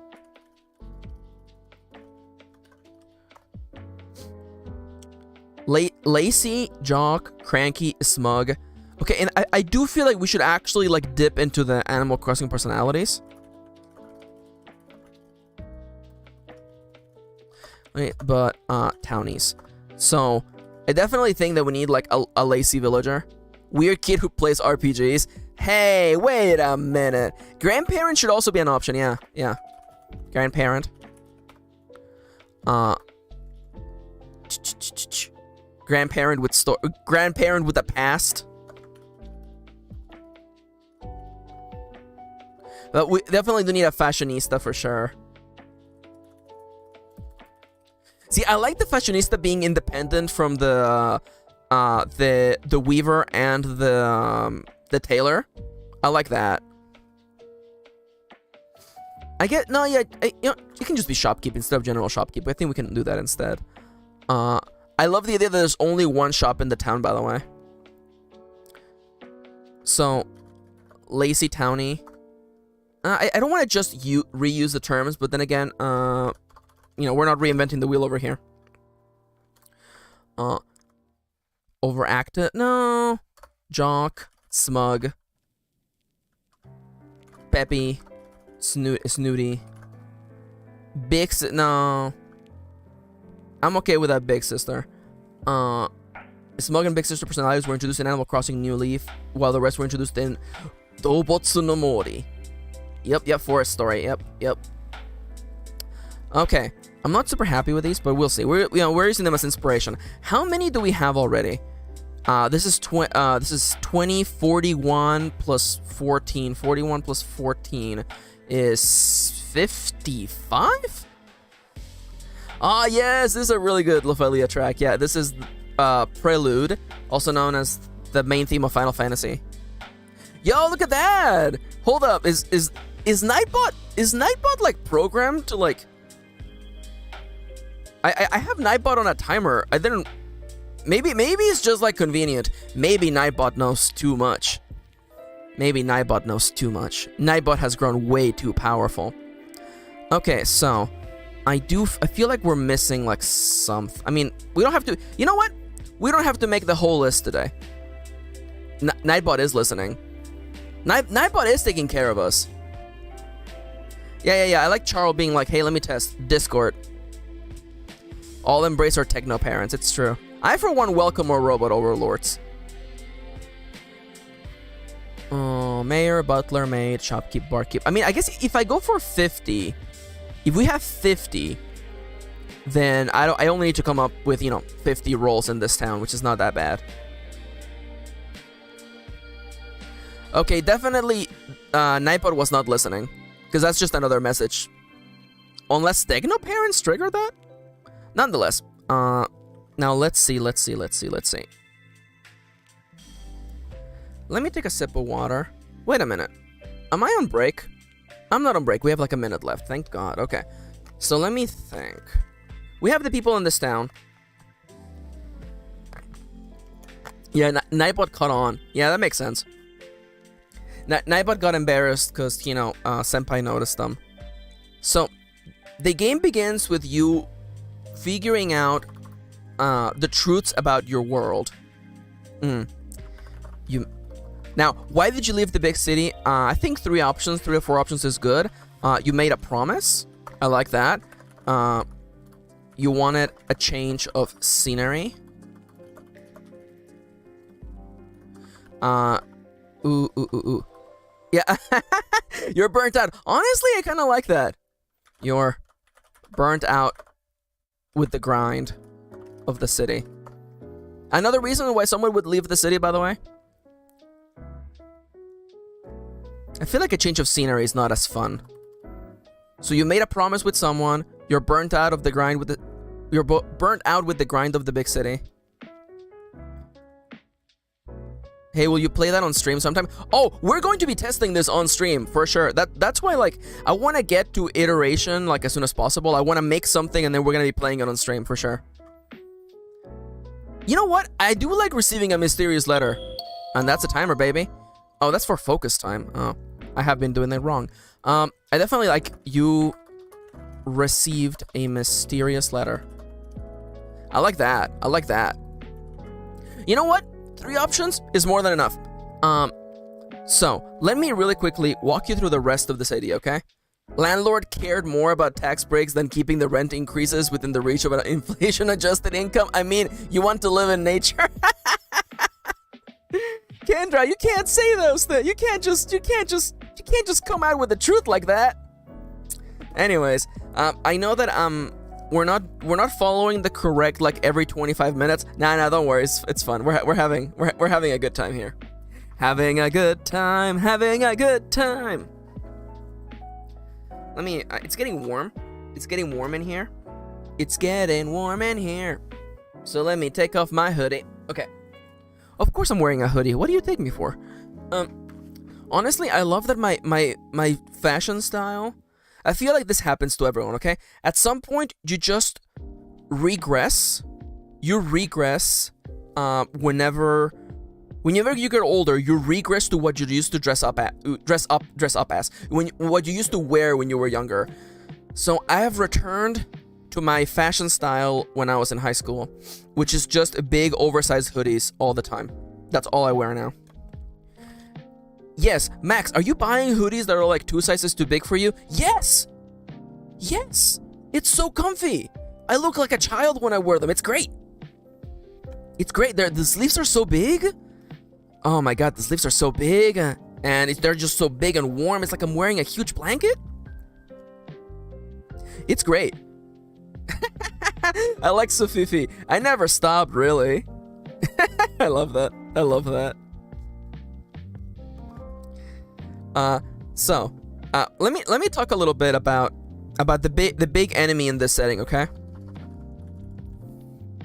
Oh my god, it's so true. Kitty looks like an actual child when she steals my big hoodies. It's like ridiculous. I'm not kidding. Like she stole my big Pride hoodie, and like she looked like she was like 12. I was just like, who is this child in my house? Get out of here. Go home. It's ridiculous. Okay, so let me just insert a line here. So Fifi says, no, seriously, nothing could stop me from wearing oversized hoodies. Yo, honestly, that's the life. I'm so happy that I've come back around on hoodies.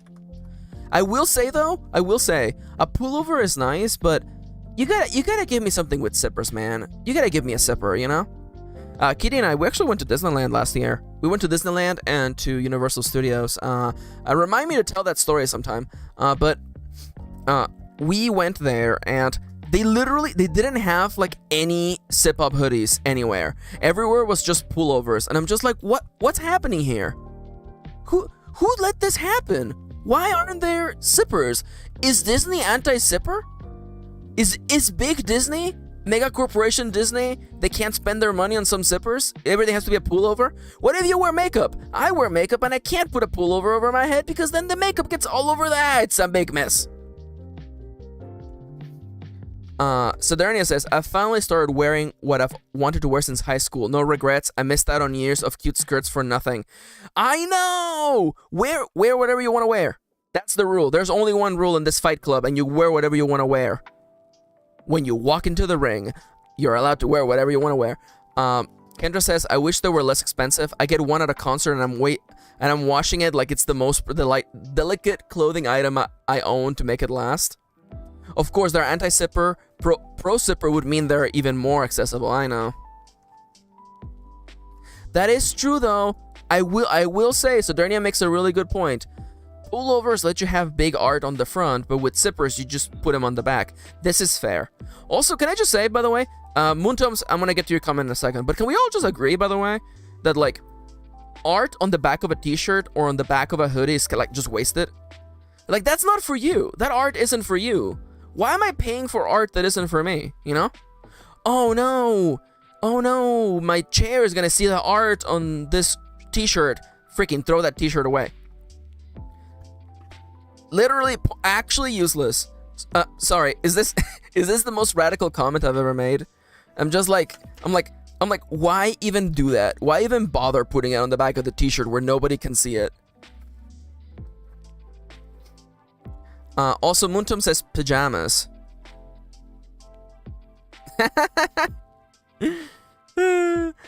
Pajamas also very much goated. The other day, when Kitty and I went on our date to brainstorm trip, we were at a Starbucks, and this mother with like I'm gonna say like a 5-6-year-old kid came in, and the kid was wearing like adorable Pokemon pajamas, and you know I have an Ida bag, and if you don't know what an Ida bag is, I don't have time to explain. But I had an Ida bag with a bunch of Pokemon pins in it, and the kid like he wanted to like see it. And it was like so adorable. He wanted to see. It was definitely like 7 or 8, and the kid wanted to see the pins, and he was like shy about it. So when I got a chance, I was like, "Hey kid, I love your PJs. They're really cute." And then he brightened up, and then I was like, "You want to see my pins?" And then he was like, "Yeah." And I showed him my pins. It was cute. I was like, "What's your favorite Pokemon, kid?" And he was like, "All of them." And I'm like, "Damn, kid. Damn, that's you know, I wish I could like have that ambition. I don't have that ambition anymore. I like Slowpoke, and like Nidoking is pretty cool. You know. What else? What are other good Pokemon? Phalanx. Phalanx is pretty good. And then but this kid is like, all of them are cool, and I'm like, damn kid, I wish I was as inclusive as you are. Some Pokemon are not cute. We will not talk about Jinx on this stream. Oh, Bidoof is so good. Bidoof is a good boy.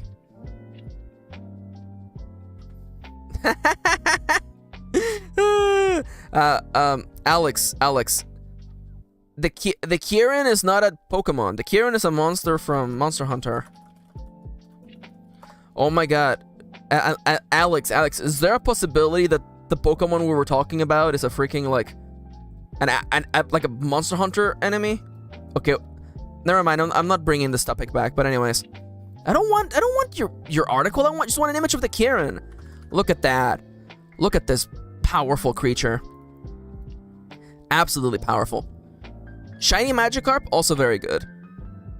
Oh, Bidoof is precious. Bidoof is one of the best boys of all time. There's a Pokemon with Kirin in its name. I love that Alex checked the... Alex, I don't know where you looked it up. Alex, you know what? Yeah, it does come from the unicorn of Chinese legend. Yes. Yep. You know what? It probably was the Japanese name. That would make more sense. I am not going down this rabbit hole. We have work to do today, fellas. I am not going down this rabbit hole. We're not gonna argue about what Pokemon it was. No. We are not back to finding a Pokemon. We're not gonna do that today. We might do that later, but not today. We have work to do. Speaking of work to do, the timer has started. My crops are growing. It's time for me to get back to work. So, let me tell you about the enemy of the player in this setting. In this add-on. The only enemy that the player has is the passing of time. So, usually the way that it works in Starforged, let me actually bring up. So Starforged is a game that uses moves as its main mechanism. A move is a self-contained rule.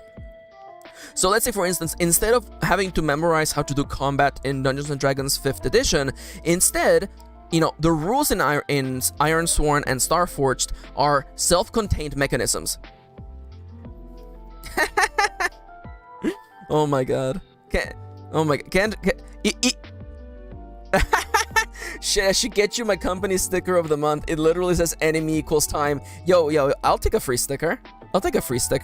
I'll pay for you to mail me that free sticker. Anyways, so let me just show you a move, okay? So, can I zoom in? Perfect. Magnifique. So, here's a move. A move has a name, and a move tells you when it's triggered. So in this example, when you attempt something risky or react to an imminent threat, and then you do the thing on the side. In this case, you envision what your action is, and you roll the dice.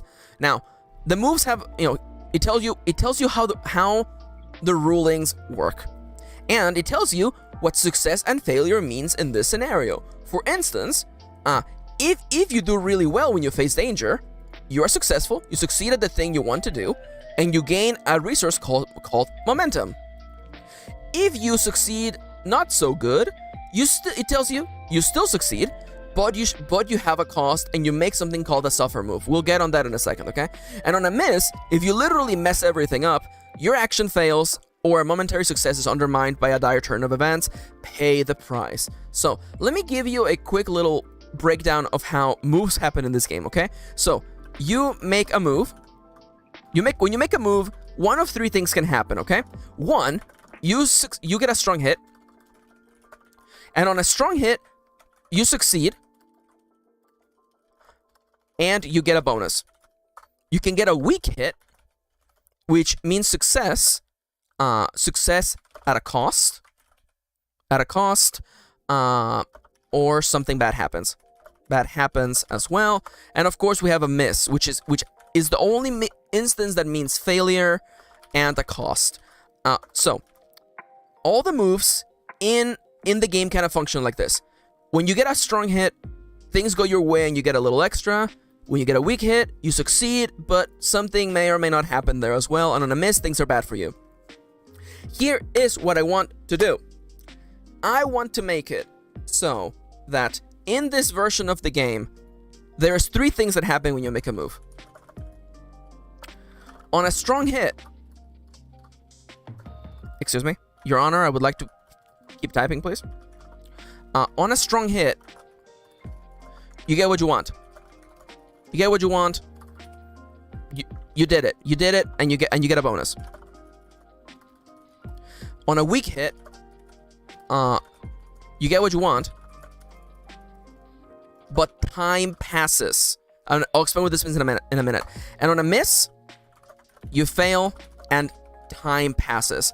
Now, what does time passing mean? Because I keep talking about how I want this game to have a calendar. You literally will arrive on the first day of spring, and every time you roll dice, there is a chance for you to trigger time passing. When time passes, you envision what happens for the rest of the day, and you start again on the next day in the calendar. I want the passing of time. I want the idea, the feeling that your character is really living in this town. That's why, we don't deal with health here. We don't deal with spirit or supply. The only enemy, the only immediate mechanic consequence is time passing. Ooh, rolling for weather is interesting. I will make a note on oracles to make. I definitely love the idea that I love roll for weather. No, I definitely like that. I definitely like that. Alternatively, I might just actually have the calendar just have like rainy days in there. I do kind of like the idea that the calendar just tells you, hey, by the way, this weekend there's gonna be rain. I might actually do that too. Idea box. Calendar has weather on it. Again, I want this to be a relatively simple add-on to make. So right now, the assets that we're looking at making right now, let me just literally just make a list right now.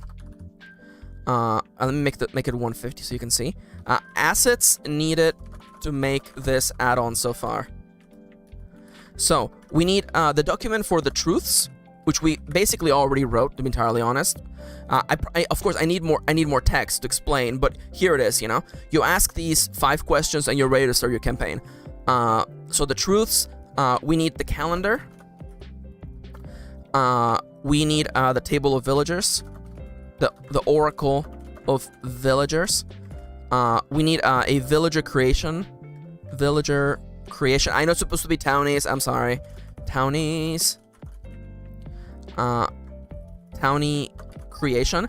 I might just, if there's no time, and if I don't want to do it, I might just, ditch this, and just tell people to just use the rules in Ironsworn, because Ironsworn just has literally rules for creating characters. So, why reinvent the wheel when Sean Tompkin already, made a thing for it? Yeah, there's literally, here you go, boom. There's literally, sheets here, so I might not even bother doing that. Nonetheless, so what else do I need? Oh, a tech tree! I forgot about the tech tree. Okay, so in regular Ironsworn, your character is made of attributes, which we'll talk to in a second. Attributes. And they have assets. Assets are basically little cards that have, a collection of abilities that your character has access to because of their background, their job, the weapons that they carry. These are, by the way, it's these little guys over here. These are, let me zoom in super far. These are Lemon's assets. For instance, Lemon has the time loop asset, which means Lemon's ability to rewind time has been faulty since the crash landing. It will take a while for them to be able to rewind back to the sabotage, and it gives them the ability to literally rewind time. So, assets are the abilities that allow your character to more effectively combat the world around them. I am not going to be making unique assets for this game because, much like Stardew Valley, all characters kind of share a tech tree. There is a series of skills and abilities that characters have. Phone died, I'm back. Welcome back, Raven. I'm going hard. I'm going hard on explaining the idea for this. But instead of making literally 30 assets, instead of making 30 assets that each are completely unique, I want to make it a little bit simpler, a little bit easier. And I'm envisioning a sheet of paper that you print, and on it there is a tech tree. And whenever you complete an achievement, you can just get a new skill. And the skills are oh, now that you are a fisherman, whenever you attempt to fish, you can fishing becomes easier or something like that. The perks that are available on the tech tree are going to be mechanical and narrative, because this is a game about narrative and mechanics. I like the idea that one of the tech tree skills you can unlock is just having a bestie. Like, you mechanically now have a best friend, and you can just ask them for a favor whenever you want. And I really like the idea of that. But before we can talk about that, I think, I want to talk about the way that attributes are getting reworked in this version of Ironsworn / Starforged. So there are 5 attributes in this game, and those will remain. We're taking away health, supply, and spirit.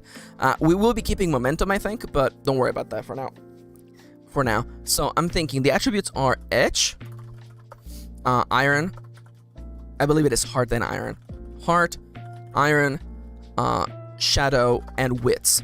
Now, I don't know if I should rename the attributes. I kind of like just keeping them just for consistency's sake. It saves me time. I don't have to explain in the book why the old attributes don't have new name, or why the old attributes have new names. I don't want to do that. That seems like an awful lot of work. But I do want to clarify what these things do. So, do you actually have... Oh, the gameplay flowchart. I do love that. I want to make one of those for this thingy. Rule summary. Do you have...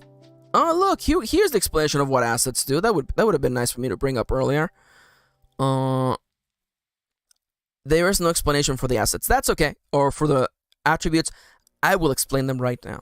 So, edge is the attribute for speed, ranged tools. Note that I didn't use the word weapon, by the way. Ranged tools, and you know what? Speed. I guess I will say ranged weapons. Ranged weapons and light tools. So edge governs, running fast across a soccer field. Edge also is a stat that you rolled if you want to win at a, or actually soak an opponent at a water gun fight. Apparently, water gun is not it's not one word. And also, it is the weapon. It is the attribute you want to roll if you are, for instance, harvesting crops. Because you use it with the scythe. I guess I could actually just type like, etched tools. Let's do that for now. Now, heart is the attribute of empathy, compassion, and communication. So heart is the attribute that you roll if you want to barter for goods at a yard sale. Heart is the attribute you want to roll if you want to better understand another person's grief. And heart is also the attribute that you would like to roll if you intend to flirt with the town with a cutie. Now, iron is the attribute of strength, brute force. You know what? Melee weapons. I hate having to say that. And blunt tools. So, building a fence with a hammer. That's iron. Lifting a... Oh, you know what? Yeah. Helping move a couch. That's iron. And the last one that I'm thinking of... you know what? Harvesting crops with a scythe. And the last instance of iron that I'm thinking... we already have fencing with a hammer. Digging! Ooh, I like digging! Thank you, Moontomes. I like that. Digging with a shovel. Or... gathering. Or with a pickaxe. Now, Shadow's a bit of a problem. I'm gonna get to Shadow in a second, because Shadow is the one attribute that I'm having issues with. But Wits is that it represents, the ability to reason, memory, and being a general smarty pants. Now, what do you do with Wits? Things that you do with Wits, I feel that you would do recognizing a a rare species of butterfly. That would be Wits. Wits would also be winning at a no worries, Cecile. Oops, I fell asleep. I don't know what day it is. I missed everything. Welcome back, Cecile. It is the beginning of February. You didn't miss much. It's just the 1st of February. What's up? Nobody tell them. Nobody tell Cecile what day it actually is. One of my favorite things, I mean, it's not favorite, and I would never do this for real, but we always joke about this, is that, like, the worst feeling is when you fall asleep, and, like, you fall asleep, like, in the middle of the day, and when you wake up, it's still the middle of the day, and then you're like, oh no, did I sleep for a whole day? And I'm like, that's, like, the scariest feeling. So sometimes when Kitty takes a nap, I'm just like, oh yeah, it's Sunday morning, don't worry, everything's okay. And then she's like, it's not Sunday morning, you lie. Oh, good, says Cecile. January was getting way too long. Oh, I don't know about that. January has flown by for me. What about you, chatters? Anyone else feeling like January hasn't been long enough? Or moving too fast? Winning at a game of poker would be Wits, I feel. And it's...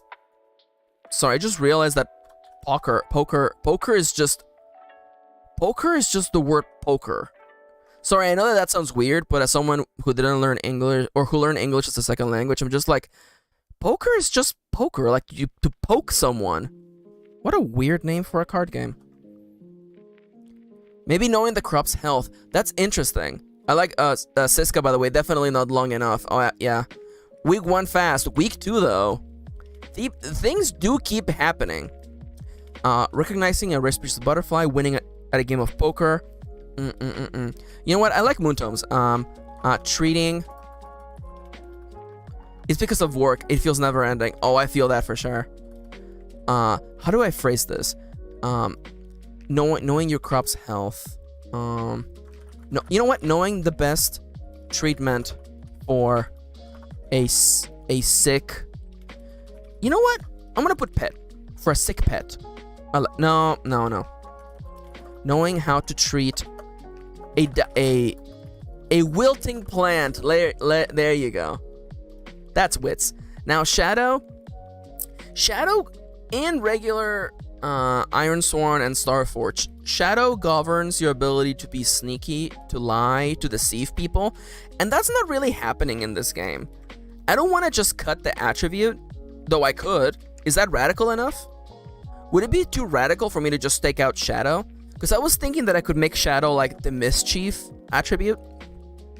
Like, Shadow is about telling jokes. Shadow is about being an actor, or, Shadow is the attribute of, like, playing music. Do I make it the performance attribute? Does that sound fun?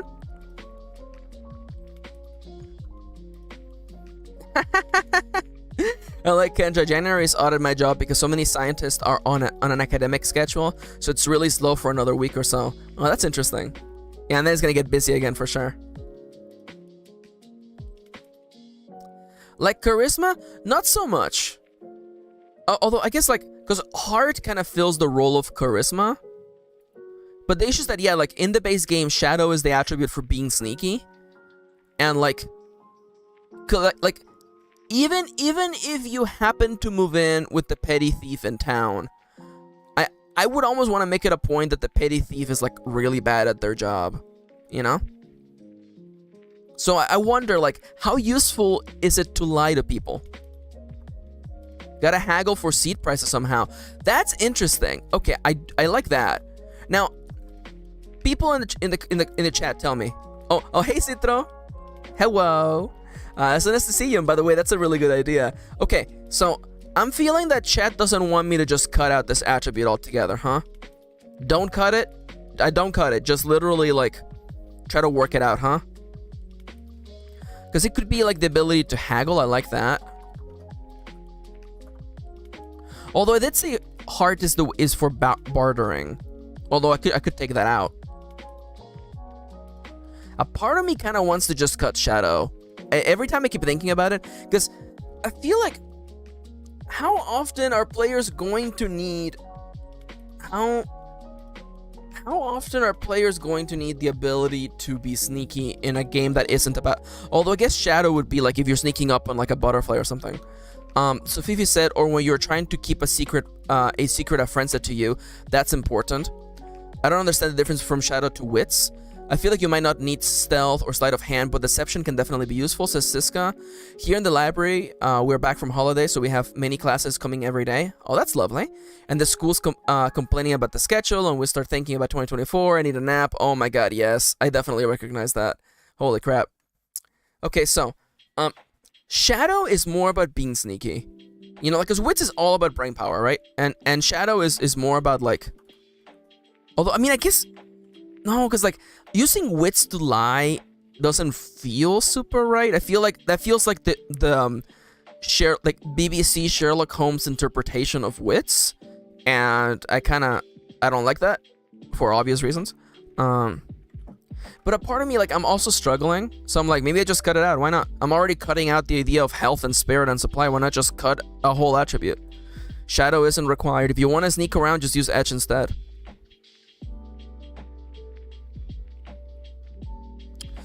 Interesting. If the world has magic, maybe Shadow could be the ability that PC would have to understand that realm, but it might not be. No. I do like the idea that So, Shadow can be twofold. It can be the ability to lie or keep a secret, and also can be used for supernatural forces. So if you live in a setting that has, like, magic, like there's a wizard, and if you want to learn from that wizard, you would use your Shadow to practice their magic. I do kind of like that. Okay, so I feel like in that way, yeah, and also I love Fifi's example, by the way, and their crush is like, do you think they like me? And you're just sweating there. I like that. I really do like that. Yo, Nightbot is like going. Nightbot is going. Also, how's the timer? My knee's telling me that it's time for me to get up. There's 2 minutes left. Okay, yeah, that about makes sense. So let me think. Shadow is the innate ability. That's not true. It's not innate. The ability to be sneaky. Be a sneaky sneak. Be a sneaky sneak. Always listen to the knee. Yep. Oh yeah. I mean, the rain has stopped, so I'm hoping that the barometric pressure eases up and I stop feeling this joint pain. Joint pain. But nonetheless, it's life. We will make do, as we always do. Be a sneaky sneak. Keep a secret. Keep a secret. Tell a lie. Magic. I love that Nightbot just like synchronized. Nightbot was like, alright, all the messages go out in one go. By the way, has Nightbot been posting too often? Chat, I would like to hear your thoughts. Have you felt that Nightbot has been useful today? Not too spammy. I know that it's a hard question to answer considering that, Nightbot literally posted like back to back to back to back, but it's a little frequent, says Charles.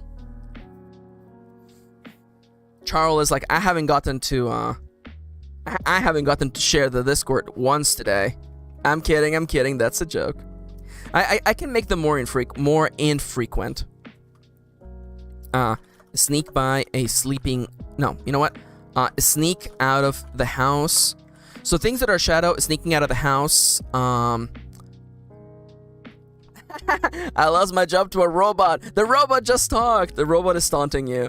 Okay, I will make it a note. To make them a little bit less regular, I think. Let me I'm gonna make a note. Make Nightbot less regular. I love Cecile. I don't mind the Nightbot, but keep in mind that I slept through the whole life, so so Darnie asks, are commands a thing? They might be. I have not really configured that. I don't recommend you testing them out. But I definitely, I have seen a few streams where they have a bunch of things happening. Like, for instance, you can do like / oops to see how many times the streamer has like said a bad word, and he's like, oh, the streamer has put like $100 in the tip jar. That's true. That's true. I guess I could do that. I could do that. That's actually a good idea. All right, it's break time, everybody. It's break time. I want to take care of my farm, but you're also required to hydrate. You're required to stretch a little bit. I know that I will. Let me just sell all these things. 128 money. What can I buy with that? Let's see. So, what day is it? The day it is. There is 5 days left in the season, and I would like to make as many money as I can. 5 weeks, 4 weeks, 3 weeks. I cannot make like an easy number.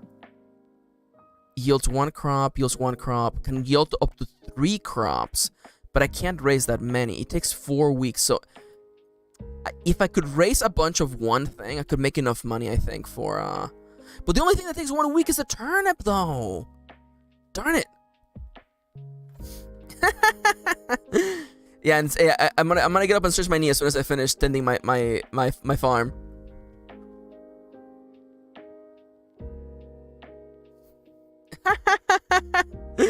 Kendra says, unrelated to everything, I apologize, but why is making a vet profile so cute? Breed, cat? That's funny, I like that.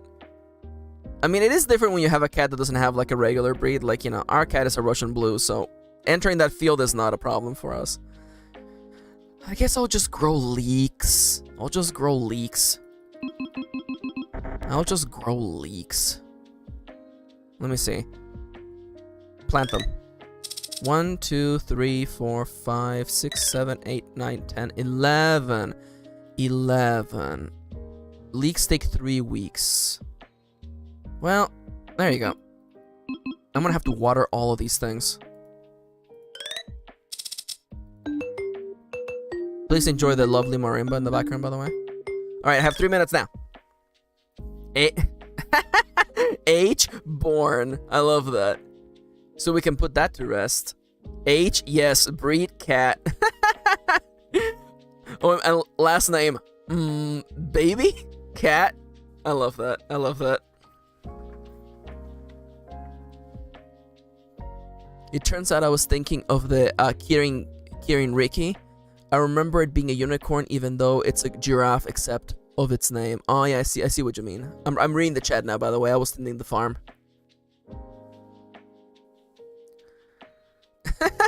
I love the idea.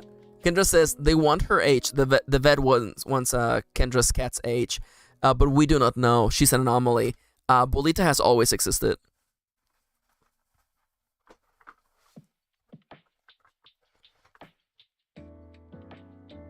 First name Bolita, last name Spanish for small ball. Benny says, I gave my cat the last name Bean. I love that. Citro, H, 30-something anime woman voice. It's a secret. I heard a story about someone sweating because they were trying to quickly make up a last name for their pet. Just for the vet to go, no, I meant yours. I love that.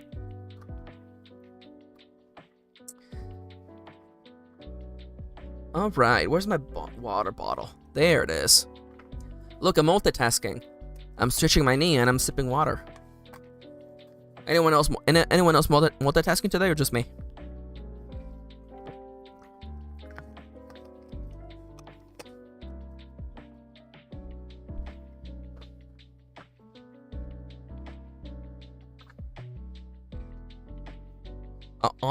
Honestly, okay, so Kendra's saying that Chewy, the company that is all about pet goods, pet food, all that other stuff, sent Kendra or sent Bolita a Gacha Day card, and it's so funny, because one of like the 2 Christmas cards we got, one of them was from Chewy. It's so funny.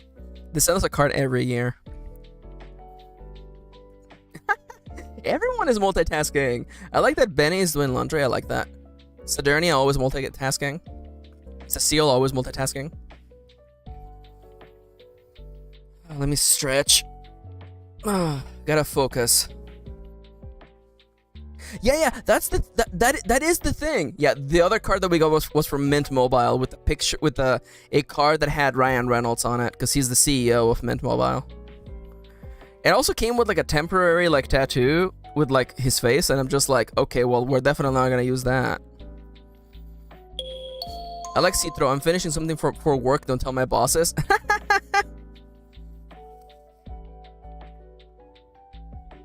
Aw. That's actually kind of sad, but also kind of touching. All right, back to work. Yo, it does. Siska says, does listening to YouTube on your bicycle count as multitasking? For sure. Are you biking and wait? Is this like a stationary bike, or are you actually like biking and somehow typing on the stream? Seems a little sus if you ask me.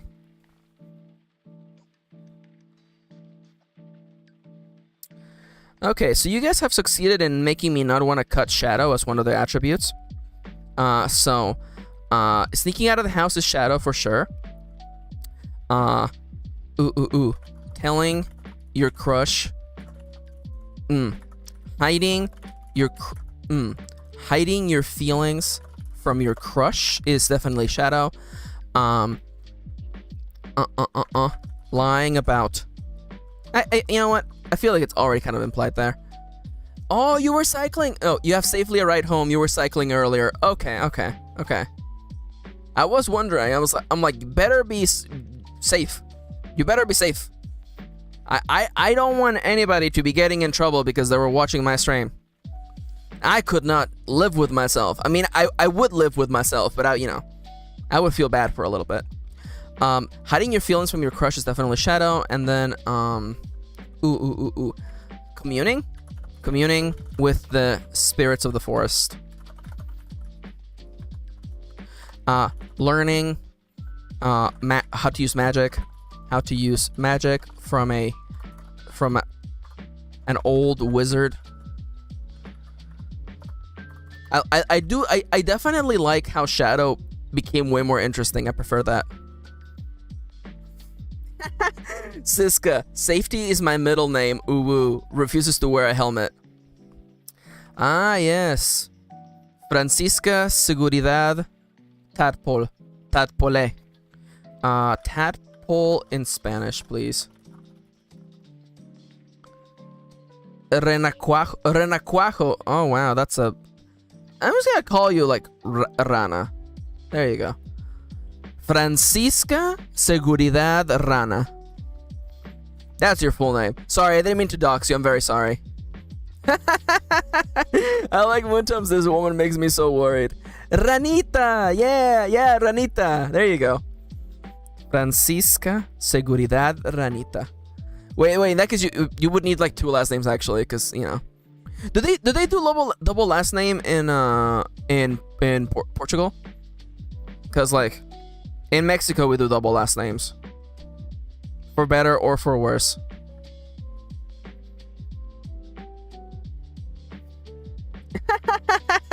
No worries, Kendra. At least you're really funny though. Kendra says I have confused Bo. I call her Kit Kat and now she's very grumpy that I'm not sharing my Kit Kat with her. And I thought I was the monster. We do all have last names. I have like 5 names. Oh yeah, there you go. Yep. Well, in that case, we need like we need another. Okay. Well, actually, I forgot that Siska has lady, so it should be like Doña Francisca Seguridad Ranita, and then we need like another name. Oh, you know what? Okay. Oh, okay. Definitely don't use that word. Never mind. I need another. You know what does Siska's icon look like? It looks like a cat girl on a shark. Okay. Listen, you may be thinking, like, why are we going so hard on making a fake name for Siska? Because making long names is fun. Usually do one name for the mom and one for the dad here in Portugal. Yep, that's how it works. It's me writing my bicicleta. Okay. I love that you hit me with is that literally Blahaja? Wait, what's a Blahaja? Also, why is the first result? Why is Blahaja being discontinued? That's literally like the first actual answer that comes in. Blohai. Alright. Well, discúlpeme, Doña Francisca Seguridad Ranita Tiburón. I was also gonna call you bicicleta, but that's fine. Oh yeah. Muntum says my name is first name, second name, name of mom's surname, name of dad's surname. Oh really? In Mexico we do paternal and then maternal last names. That's interesting. I almost said my real name, which would have been really funny. I mean, but like it's fun. Like it's fine because I have like the most common Spanish for last name, so like who cares? Like I like half of the reason why I'm like, oh no, I don't want to dox myself is because it's part of the joke. Because like to dox myself would be like, oh no, Max's last name is Smith. Oh no, that will definitely. Someone's definitely gonna get my credit card information with that. Citro says, I think in Spain also puts the maternal surname last. That's interesting. See, like people in the US have no idea. People in the US have no idea what it's like to have like 5 names. You can have my first 2 actual names. Yo, free. I mean, I'll take a free name. I'll take a free name. Are they good? Well, what's the wear on them? How many miles do they have on them? It slaps the hood of this name. Oh, this name will get you so far. You don't even know. Oh, this name hardly even got any miles on it. Sorry, is that meme dead?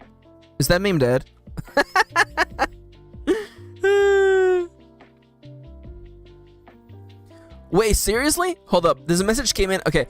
I gave myself 2 middle names because my parents didn't give me one originally. Yo, that's the power of like not having one.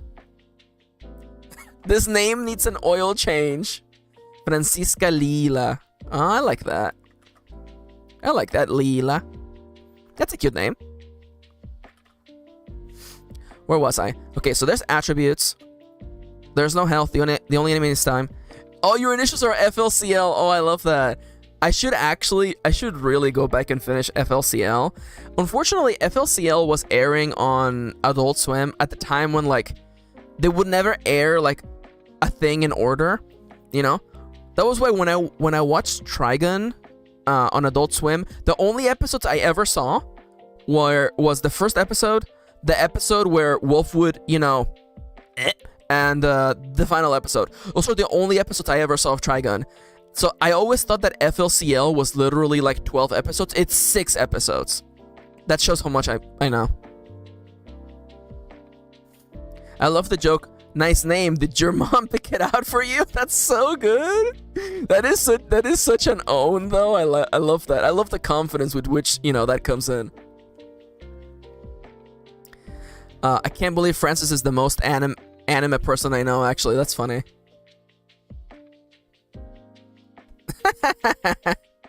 There we go. Oh yeah, Moontums, are you bullying Siska? No bullying in my chat. Mots? Take a look at Moontums. Just to tell me, you know, if you catch them bullying Siska, you know what to do, Mots. You know what to do. Give him the good old whack. Just a quick little whack.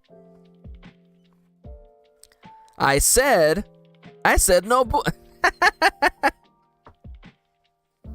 That's fair. I mean, you share cute bread. Okay. Okay. Okay. I will not read that out loud. I will let people.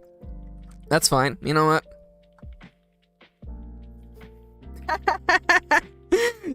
Charles says, sorry, I was cuddling my girlfriend.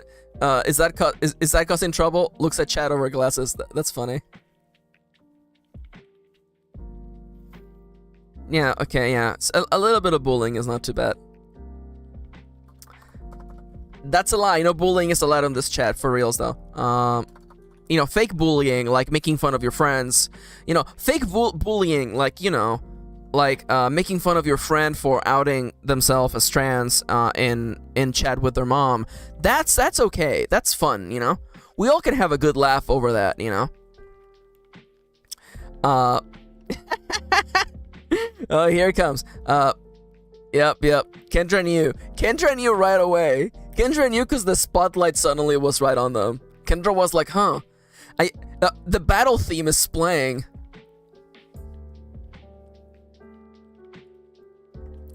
Yeah, there you go. So Dernia says, in my opinion, as soon as you are laughing at and not with, something is amiss. This is true, and this is fair.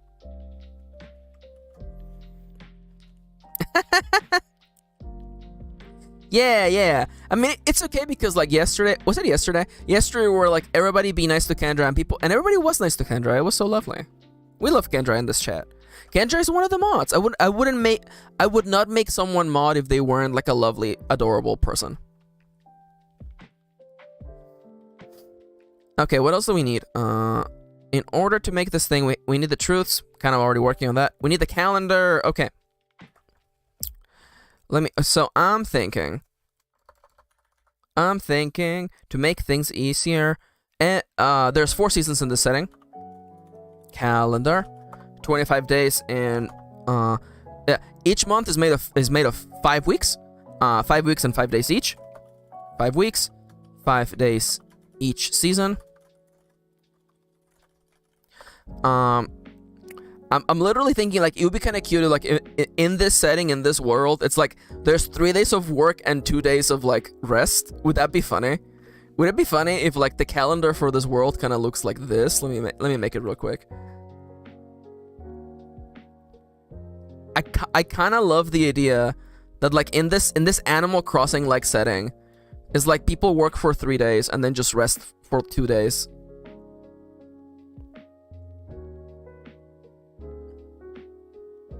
Ooh, this is a really interesting question. Now, no pressure on Charles, by the way, because I do recognize that this is a bit of a tough question, especially to someone who's getting ready to get started. But Citra asks if there is a debut date set already for Charlie. Charlie, who is working on becoming a VTuber themselves. Yo. Charles is actually setting their Nightbot. I gotta look up more tricks for Nightbot, honestly. So literally, like, I mean, I guess in Animal Crossing and Stardew Valley, the days do have, like, Monday, Tuesday, Wednesday. But does that matter? I feel like that doesn't matter. I kind of like the idea of, like, the calendar just being, like, boom, here's the entire season of spring. I do like that. I like Siska. Is there a gender-neutral version of Charlie that is longer? Charlie's pretty gender-neutral, I feel, though. I do feel like Charlie's pretty gender-neutral.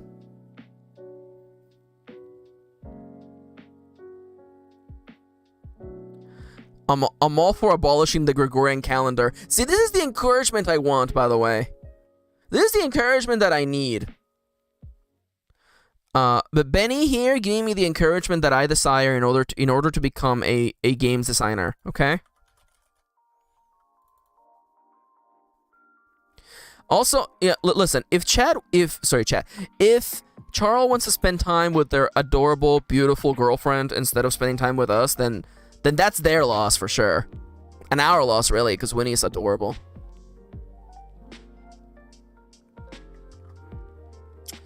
Yeah, I don't know what it would be. Alexitro, only in comfy farm sims can we live out the fantasy of a 3 or 4 day week at this rate. Yeah. What if I come up with stupid names for the week? What if like it's Saturday and Sunday? That would be so stupid. That would be so stupid. There's Saturday and Sunday. There is no Monday. The week starts on Tuesday. The week starts on Tuesday? It's Tuesday, Thursday, and Friday? Is this stupid? Is this actually stupid? I need to know. I'm crying. How does everyone feel about Monday doesn't exist, and neither does Wednesday? The week starts on Tuesday, then you have Thursday and Friday, and then you have the weekend. Is that stupid?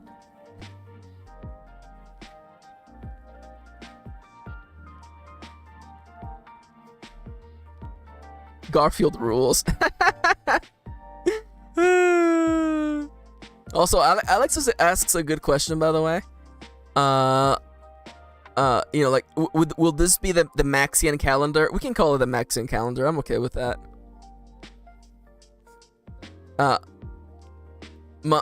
Monday gone is a dream for me, says Jeff. I love that.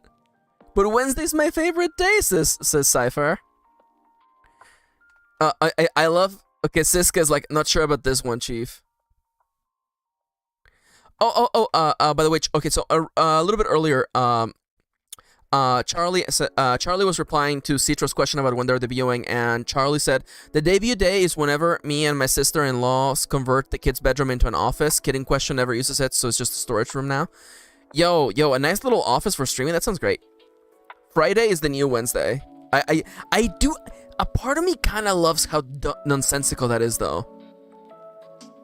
It would be cool to come up with their own names, I will give you that. You know what? Okay. Let me look at the timer. We have 8 minutes. Can we come up with our own names for each day of the week? But Wednesday is my favorite. Okay. All right, cool. Okay. All right, we have 10 minutes. Can we come up with the new 5 days of the week? They all ended in day. All of them have to end in day, by the way. So, can you all? So, give me a name for the first day. What is the name of the first day of the week? Moon Day? Leave Day? Soup Day? Oh my god. Benny, you're on fire. Benny, you're on fire today. Okay, can I get some consensus in chat? Chat, what day is Soup Day? If we break down the etymologies of English day names and convert them from their own equivalent. So, to be entirely honest, on yesterday, god damn it, Kendra, Alex, so unfortunately, a lot of the names we have are because of Norse mythology. So we have Thursday because of Thor, and Wednesday's actually because Odin's name is Wednesday. But so we wouldn't be able to do the etymology of that because we don't have those Norse mythologies. So I definitely like them being noun day for sure. Make soup from leftovers. It is. By the way, can I just say, by the way, I am so blessed. You know what? I'm gonna close up. I'm so blessed that I have you guys, cause this is incredible. I love the idea of Soup Day. I love the idea of Soup Day. It's so adorable and cute. Also, we didn't talk about soup yet. Oh, we did talk about soup yesterday. We were also talking about soup earlier today because of soup mugs. Definitely make soup out of your leftovers for sure. In that case, what's the day that follows Soup Day? You know?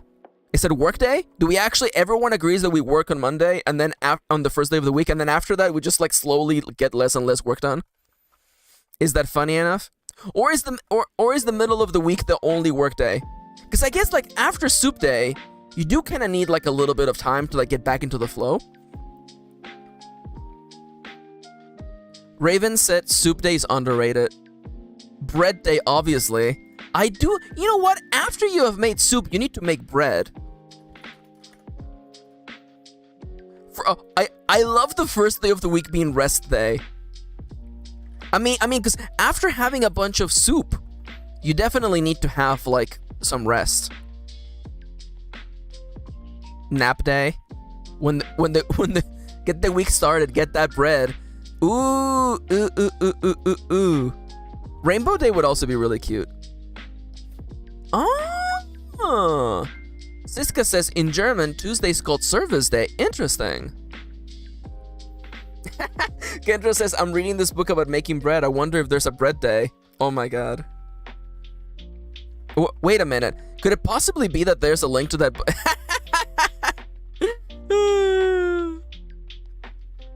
That is interesting. So Alex makes a good point about the cosmology of the days in the Chinese calendar, or like the Chinese zodiac. That's interesting. Wash day? Oh, there should definitely be a wash day. In that case, I feel like wash day comes after soup day, because sometimes you make a mess with the soup, so it should be like wash day.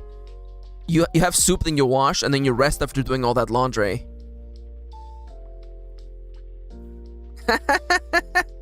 Kendra says, I'm gonna have no jokes when I finish this book. Now, we do have bread day. I definitely think that after resting, we have bread day.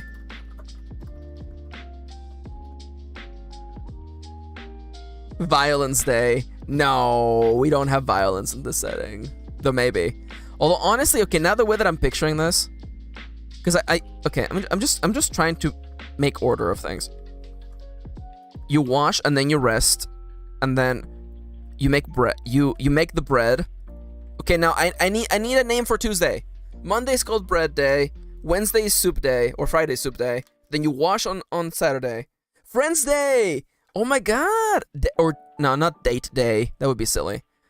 Okay, Benny, I like the idea for Friends Day. Can I get someone to could someone get me an idea for Friends Day? Can I get like a different wording on Friends Day? Hearth Day? That's not bad. Although Citro's hitting at me with but it's spelled Fredness Day. Fredness Day. Oh my god. That just makes it seem that it's about Fred, though. Who's this Fred? Paul Day? I like Paul Day because then it actually meshes into a perfectly good word, but I might make it Friends Day. Name for the god Fred. Comrade Day? I don't know about that one, Charles. I'm not gonna lie. I don't see that one happening. Fred is her best friend. Friends Day. Friends Day. Honestly, the more I say Friends Day. Oh, by the way, I like Marty. I like Marty. Because usually Marty's a little bit of a lurker, so it was really cute. Marty being like, "What about Social Day?" I like that. It was a joke. Okay, that's good. That's good. The too sexy for his shirt, Fred. Oh my god. Oh my god. Go out and socialize day. Oh, so the day that all introverts hate, huh? Everybody hates Friends Day. Yo, honestly, I think I'm locking in Friends Day. I think Friends Day is the one. I think Friends Day is the one. Bread Day. Yeah, you work a day and then you spend time with your friends and then you eat soup. Did I make a line break here? No. And then after you eat soup, you wash. And then after that, you rest. Because you gotta have... You have done so much... You have gotten so much done this week, you need some rest. It's true. A whole day for hard events? It's true. It's Friends Day.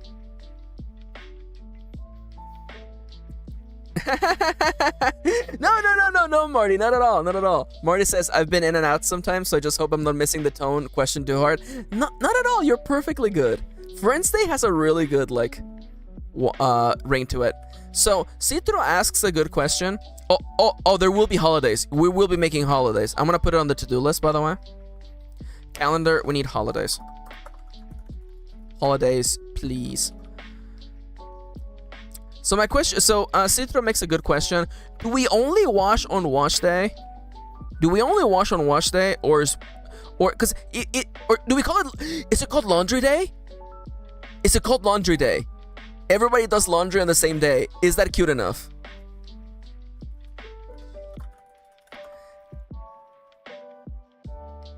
I kind of like laundry day.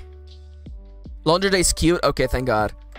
I do love laundry day. I like the idea of laundry day literally being like, does the whole town follow the same routine? Oh, absolutely not. You know that there's someone out there who's like, ugh, I don't do laundry on laundry day like with the other peons. I like to get my laundry day done on bread day, to be entirely honest.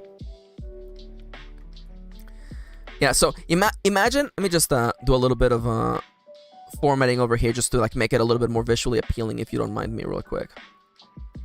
So imagine that, also let me just make this bigger, I feel, and make it of course pink, because we all know that the color of spring is pink.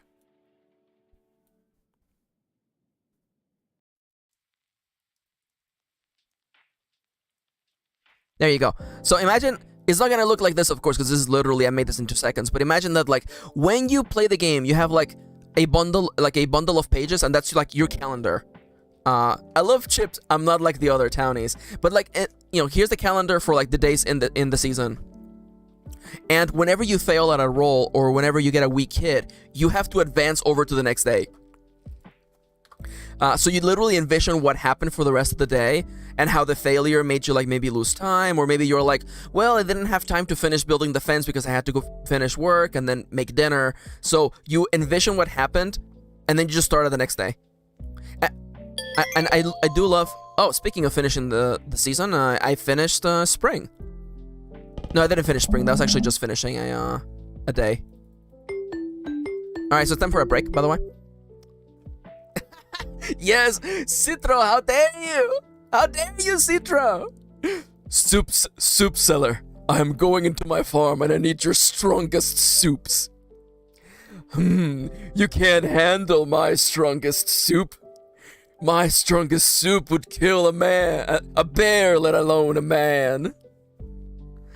Oh, there's absolutely a discount on soup on every soup day, for sure.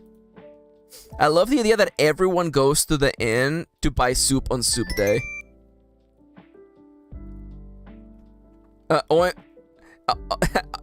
Charlie says, OMG, Art idea, gonna run with it. I just love soup seller. And bread on bread day, yeah, for sure. Also, can I just say, by the way, I am so thankful. But oh, by the way, earlier Charlie said, Max, I want to play this so bad. I'm so happy to hear that. I'm having so much fun, and honestly, you guys are making this happen. Everybody is making this happen. Also, Cecile had a comment earlier on about laundry day being on the 4th day of the week. Everybody doing laundry together, singing and playing with bubbles. Honestly, I love that image. And again, I want this to be a really cozy, like, a role-playing system. I love the idea that on rest day, yeah, like is it just literally like a big nap? Everybody just takes a big nap? Maybe. Also, by the way, we are supposed to be on break, by the way. I need to actually buy crops real quick.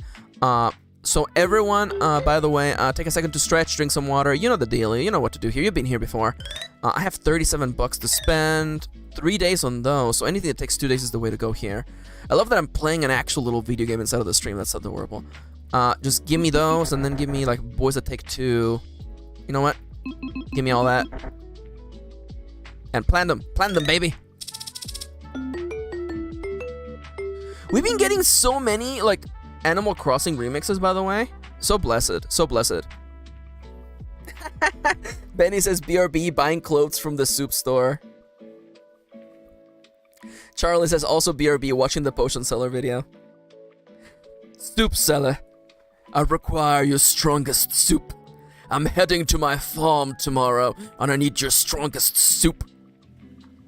Soup is inherently a funny word. Citra is absolutely correct. Hey, Citra, everyone's been really good today, and I'm not singling you out, and I don't want to make everybody feel like they haven't been doing a good job, but I do gotta say, externalizing soup as an inherently funny word is something that I never realized, but I fully agree with. Give yourself 30 of max points for that.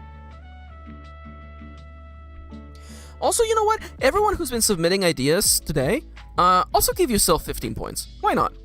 Everyone's been offering ideas, honestly. And honestly, I couldn't do this without you guys. Like, you guys make this so much easier.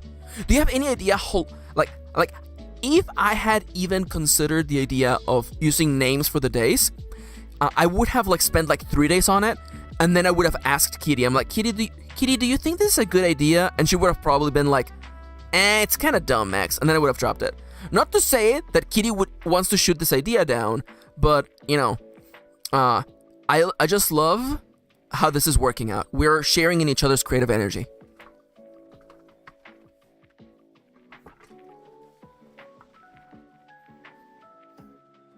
Okay, I have stretched my knee. We have 20 minutes left on the stream. No. Like, I don't mean it in a bad way. I mean it that, like being able to work out ideas here, Kitty says, I wasn't even here when this started. No. I don't mean it in a bad way. What I mean is that, like, we are iterating on an idea so much faster than I would be able to do on my own. You know? Also, I very much love Kitty's feedback. I wouldn't be here without Kitty. And she will be reading a version of this in time. Also, hi, Martin. Martin. I love it. Moontoms, it takes 10 of us to be one of Kitty. Benny, do some soup cake stands. Call it the soup loop.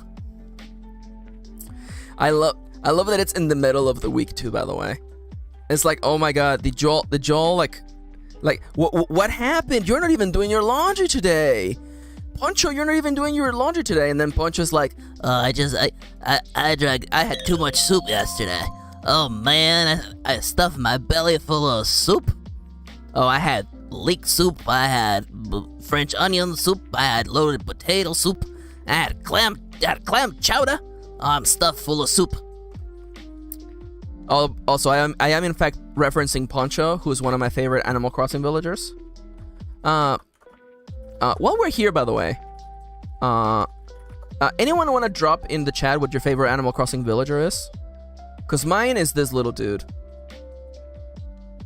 I love Poncho. Poncho's so cute. Look at him. The Soup Scoop is such a cute name for the local newspaper, though. Oh, Biscuits is good. Stitches is really good. Bella is good. Poncho is it's a little bear cub. Olivia the cat is a classic. Oh, that's so true. Yes, Kendra actually made a plushie of Biscuit for Charles for Christmas. It was so adorable. Oh, Tutu's cute too. Wolfgang is really cute. Wolfgang is very good. The tomato duck, I don't remember her name. I think her name might be Ketchup. I'm not gonna lie to you. I think her name is Ketchup. Is it Ketchup? How did I know? How did I know this? How did I know this? How did I immediately knew that her name was Ketchup? Other goated villagers, by the way. Snake. I love Snake. Another, of course, Hamlet, by the way. Hamlet is what I would look like if I was a villager, by the way. Actually, no, I mean, hamsters. Let me actually see, like, what hamster I would be if I was a hamster. Because I feel like I would be a hamster in this game. Okay, no, it's definitely Hamlet. I feel like I would look like this little dude. If I was an Animal Crossing villager, I would look like this little guy. So if you want to add me on your game, when you play this role-playing game by yourself, you want to have me show up, this is what I look like in your campaign, by the way. It even has my floof in the front. You see this?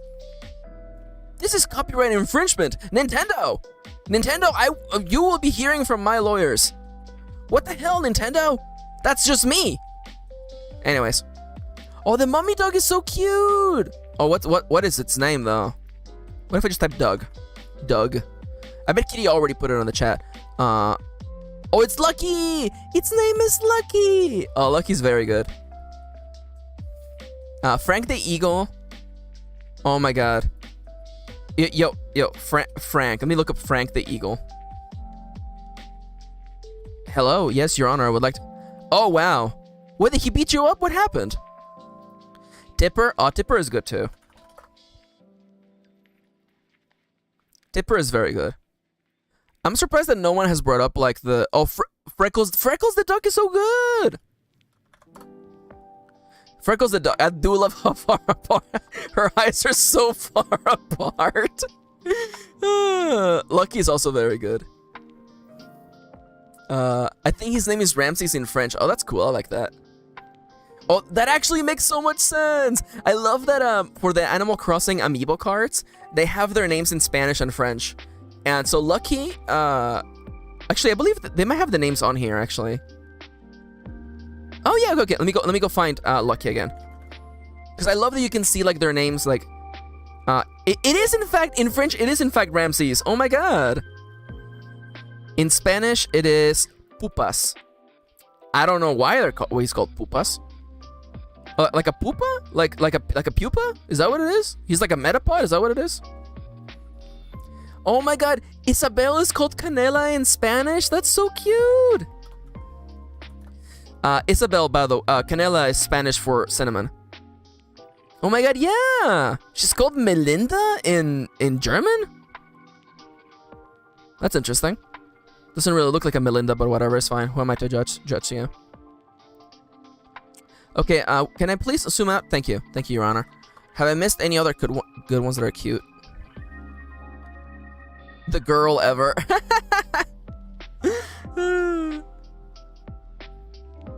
Oh my god. I like Siska, by the way. Just when I'm talking about Hamlet, they're like, did they kill their own uncle to avenge their father? I see what you're doing there. I see what you're doing there.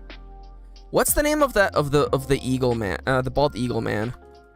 Because Kitty has a collection of Animal Crossing amiibo cards. Apollo. This guy's card costs so much. I don't even know why. Could y'all explain to me why this guy is like one of the most popular amiibos, Animal Crossing villagers of all time? He's just like a bald eagle. No offense to all the Apollo lovers out there, but I'm just like, you know. Okay, well, Citra definitely answered the question. Furry appeal for sure. Horse. Now, where is now, what about my boy Julian though? Look at that, another copyright infringement. That's just me. Okay. Moontum's is like, come on, dude, it's clear he's just America. He's also very sweet. Okay, I'll buy that. Kitty's like, anyone who's collecting the cards, let me know. I have many to trade. I love that. Yeah, Julian is a queer icon. This horse is not straight. I'll just say that right now, okay? That horse is not straight. Yeah, go ahead, clip me. Go ahead, clip me on this. Renee, by the way, Renee was in my first New Horizons playthrough. I like Renee. Renee was cute. Oh, also, by the way, his birthday is July 4th. Oh, come on. Boo! Boo! This horse is not straight. Yeah, I said it, tadpole. Siska. Doña Francisca. Oh, what was your middle name? Doña Francisca Seguridad Ranita Bicicleta. Siska, it's too late in the day to be hearing this. Oh, it's not. It's the right time. A shit lord is neither early nor late. They arrive the moment they're supposed to. Yep. I was gonna look up for somebody, but then I forgot. What? I was gonna look up a villager. Oh, you know what? What's her name? You know what? Just Crocodile. You know who else is like goated? Allie. I love Allie. I love Allie. Also, actually, you know what? I forgot. You want other villagers who are not straight? Freya's not straight. I want you to take one hard look at this wolf girl and tell me, do you think she's straight? Do you think she's not straight? The answer is no. If you answered yes, you failed. Lose 50 max points. Minus 50 DKP. And if you know what the hell that reference is, give yourself 100 max points. Oh, Nan is so cute. Oh my god. Oh, black goats are cute. Also, like, really strong Baphomet energy, so definitely plus points. Oh, Gale is good too.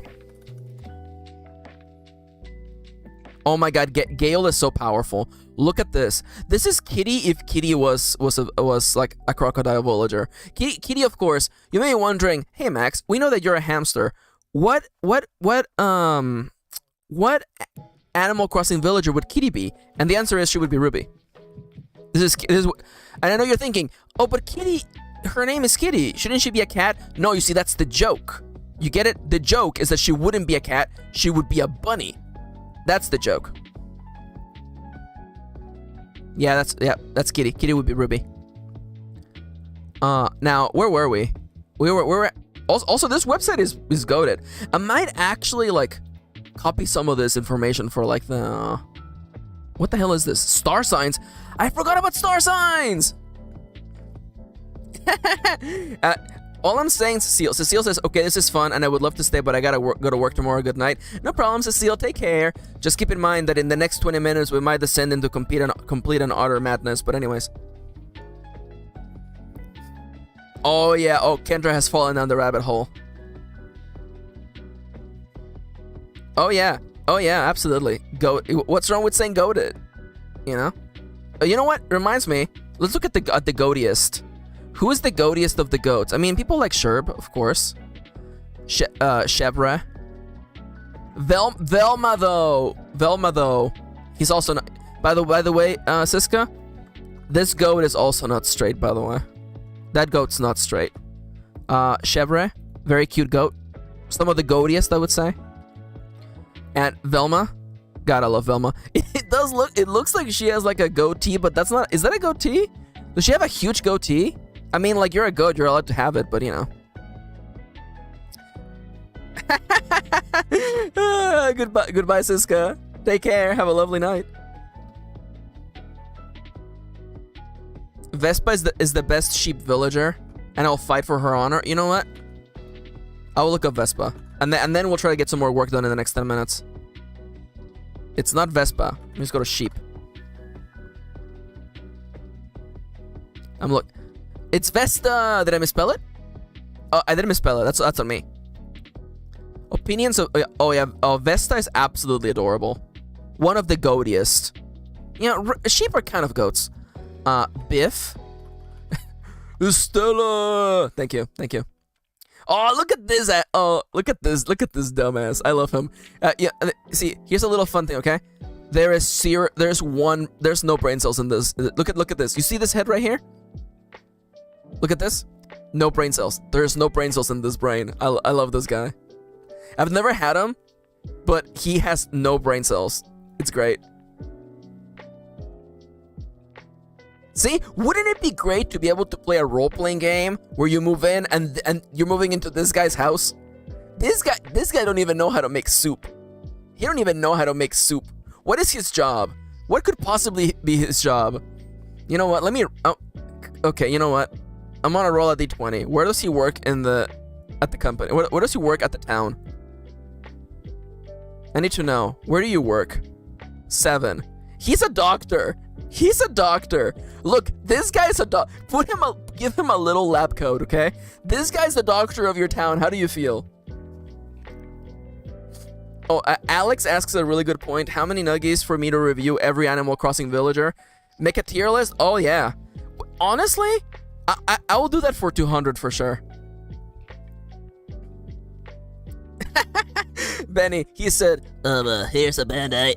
Alright, here's a band-aid. That's a band-aid. Have you considered taking some, I don't know, Tylenol? You got some Tylenol? Alright, anyways. Have you considered eating some ice cream for that burn? Yes, you have a sore throat. Have you considered eating more soup? You know, as your physician, I recommend that you consume more soup. Bread is also good. Bread is very good. Makes you big and healthy. Like me. I love this guy. I absolutely love this little dude. I love his thick eyebrows. Like that's my energy. I know it doesn't seem like it because when I drew this model, I gave myself really thin eyebrows, but I have really big eyebrows in real life, so I love big eyebrows. I love thick, expressive eyebrows. That's the kind of energy that I want to bring into this world. So yes, so this is the way that I envision the game working, is that whenever you fail a roll, you have to just skip over to the next day and envision what happens. And it's not really a punishment. Yay for doctors that let you eat bread. I like Moontoms. I feel safe. Not from illness, but safe in general. Yeah, for sure. He is shaped like a friend, I will say that. He is shaped like a friend. Alright. Let me take a sip of water. we are winding down. How's the timer doing? The timer is gonna end after the stream, isn't it? Yeah, 12 minutes. We're not gonna be streaming for 12 more minutes. So let me see what's next. We do want to make, you know what? How many holidays are there? Animal Crossing. Wait, Max, don't open a new tab. Just reopen the tab you closed, silly. Come on. Now, if I go here, Nukepedia, can you give me the holidays? Where are the holidays? Also, by the way, while I'm saying this, all of you immediately start shouting ideas for spring holidays. Now, go. Go. Nothing happens in January. You know, I need Stardew Valley, actually.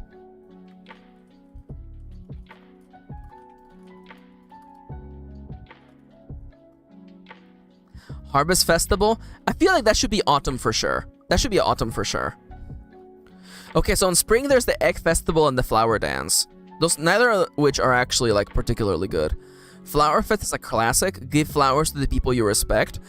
Ooh, I like that. I like that.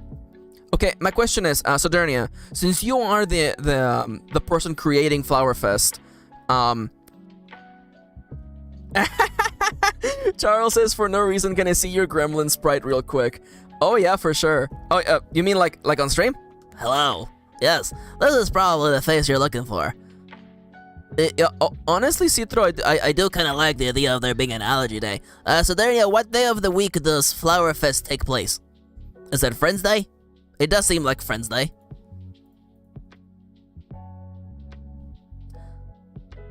Yeah, you know, probably Friends Day. Okay, what week of Friends Day is Flower Fest? Alright, perfect. For no reason. Oh my god, who was it on the stream? Who was it who posted that amazing piece of art? Who was it who posted it? I don't want to share it without their permission. Oh, it was Chips! It was Chips! Chips, are you in chat? Chips, are you in chat? And if you're in chat, can I share the image that you drew yesterday? If not, if you're not in chat, don't worry about it. I mean, you're probably watching the VOD and you're screaming, but don't worry about it. I'll show it later. Either the 3rd or the 4th. Hey, Chips, do I have permission to share the image that you drew? Let's go! Chips masterpiece. Oh my god, Chips, I gotta say, you're absolute amazing art genius. I was shook when I saw this in there. Also because you drew it so fast. And again, sometimes you feel inspired, and you know, you have to act when the iron is hot. Chips drew this yesterday, literally while we were talking about the quest to find out Alexander's Pokemon. It's so good. Look at how good it is. Honestly, it gives me like art jealous, like art envy. Like, I'm looking at this. So I'm gonna full disclosure, okay? I am gonna do like a highlight of that whole like 20 minutes. And I'm gonna put it on YouTube as an actual video. Oh, Citra asks, did we get it? No, we haven't gotten it yet, and we don't know, and we may never find out. But you know what? We're advancing forth. Alex says, please don't. I'm sorry, but this is bigger than you or me. Alex, the people need to know this. The people need to know. So I was gonna make the thumbnail like the Pepe Silvia thing. So I do want to make it, you know, I'm not gonna like, you know, I feel so inspired by your thumbnail that I will do my own take on this image for sure. I want to make that very clear. You did a fantastic job with this, and I feel so inspired to make that video. Kendra says, I need to leave for the evening, but have a nice night. Thanks for the company during work. Oh, no problem at all, Kendra. We love you. Take care. Sorry that I make too much fun of you, but it's because I love you and because you're funny. Okay? Take care. And we're almost wrapping up with the stream, actually. We have a couple minutes left. But definitely, okay, we were saying, I do like Allergy Fest. Bloom Day? I don't know. And also, Sadrinia was saying the 3rd or the 4th. Ooh, I really do like it being like the 3rd day. So like you have to get ready for the first festival. You know what? Ooh, Flower Festival. Flower Fest? I do kind of like using the word fess. Blossom Day. Watch the flowers bloom. You know what? Ooh. Although I guess it would take a little bit during. No, I guess no. When spring begins, blossom. Ooh, I do like Blossom Day. Also, I like that it's happening on Soup Day, so people are like, yeah, you want to go? Like, it's like a picnic. It's like a picnic day. Oh, they meant like the third week. That makes way more sense.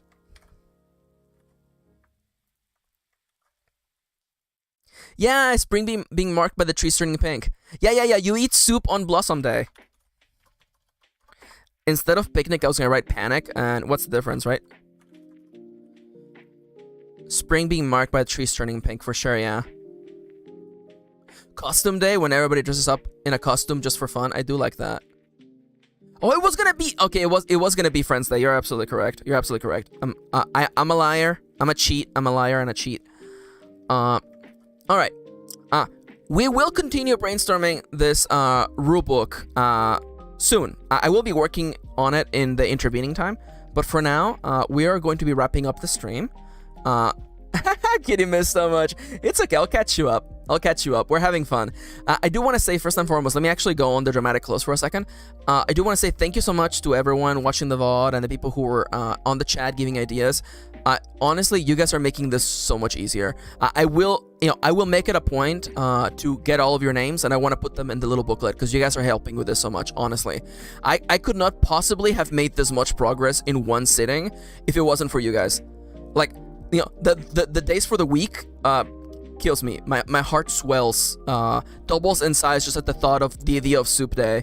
And of course, like, we have so many of the job table already done. I want to say thank you so much. You guys are amazing. As always, let me actually go into my little VTubing end screen. I want to remind you, by the way, the music you heard today was Lo-Fi Leah. You're hearing it right now. The app that I use to be a VTuber is, in fact, VideoTube. Yeah, Wednesday is over. It's Soup Day now. Yes, let's go. And MKirinAuthor.com is my website. You can go buy my books there. The Fabulous Gays, Volume 1 and 2. 3, it should be coming out this year, so get excited for that. The Last Bread Mage, we talk about it all the time. You want a book about bread that may or may not deal with the end of the world? Go ahead and read it. And of course, thank you so much for everyone for coming here today. Please don't forget to leave a like, subscribe, and hit the bell to be notified. It lets the algorithm know that I matter, that I exist, and that more people should see me, and that I should show up in the fabled recommended for you page. That would mean a lot to me. Thank you so much, everyone, for coming. I'm already over time, but I want to say that I love you all.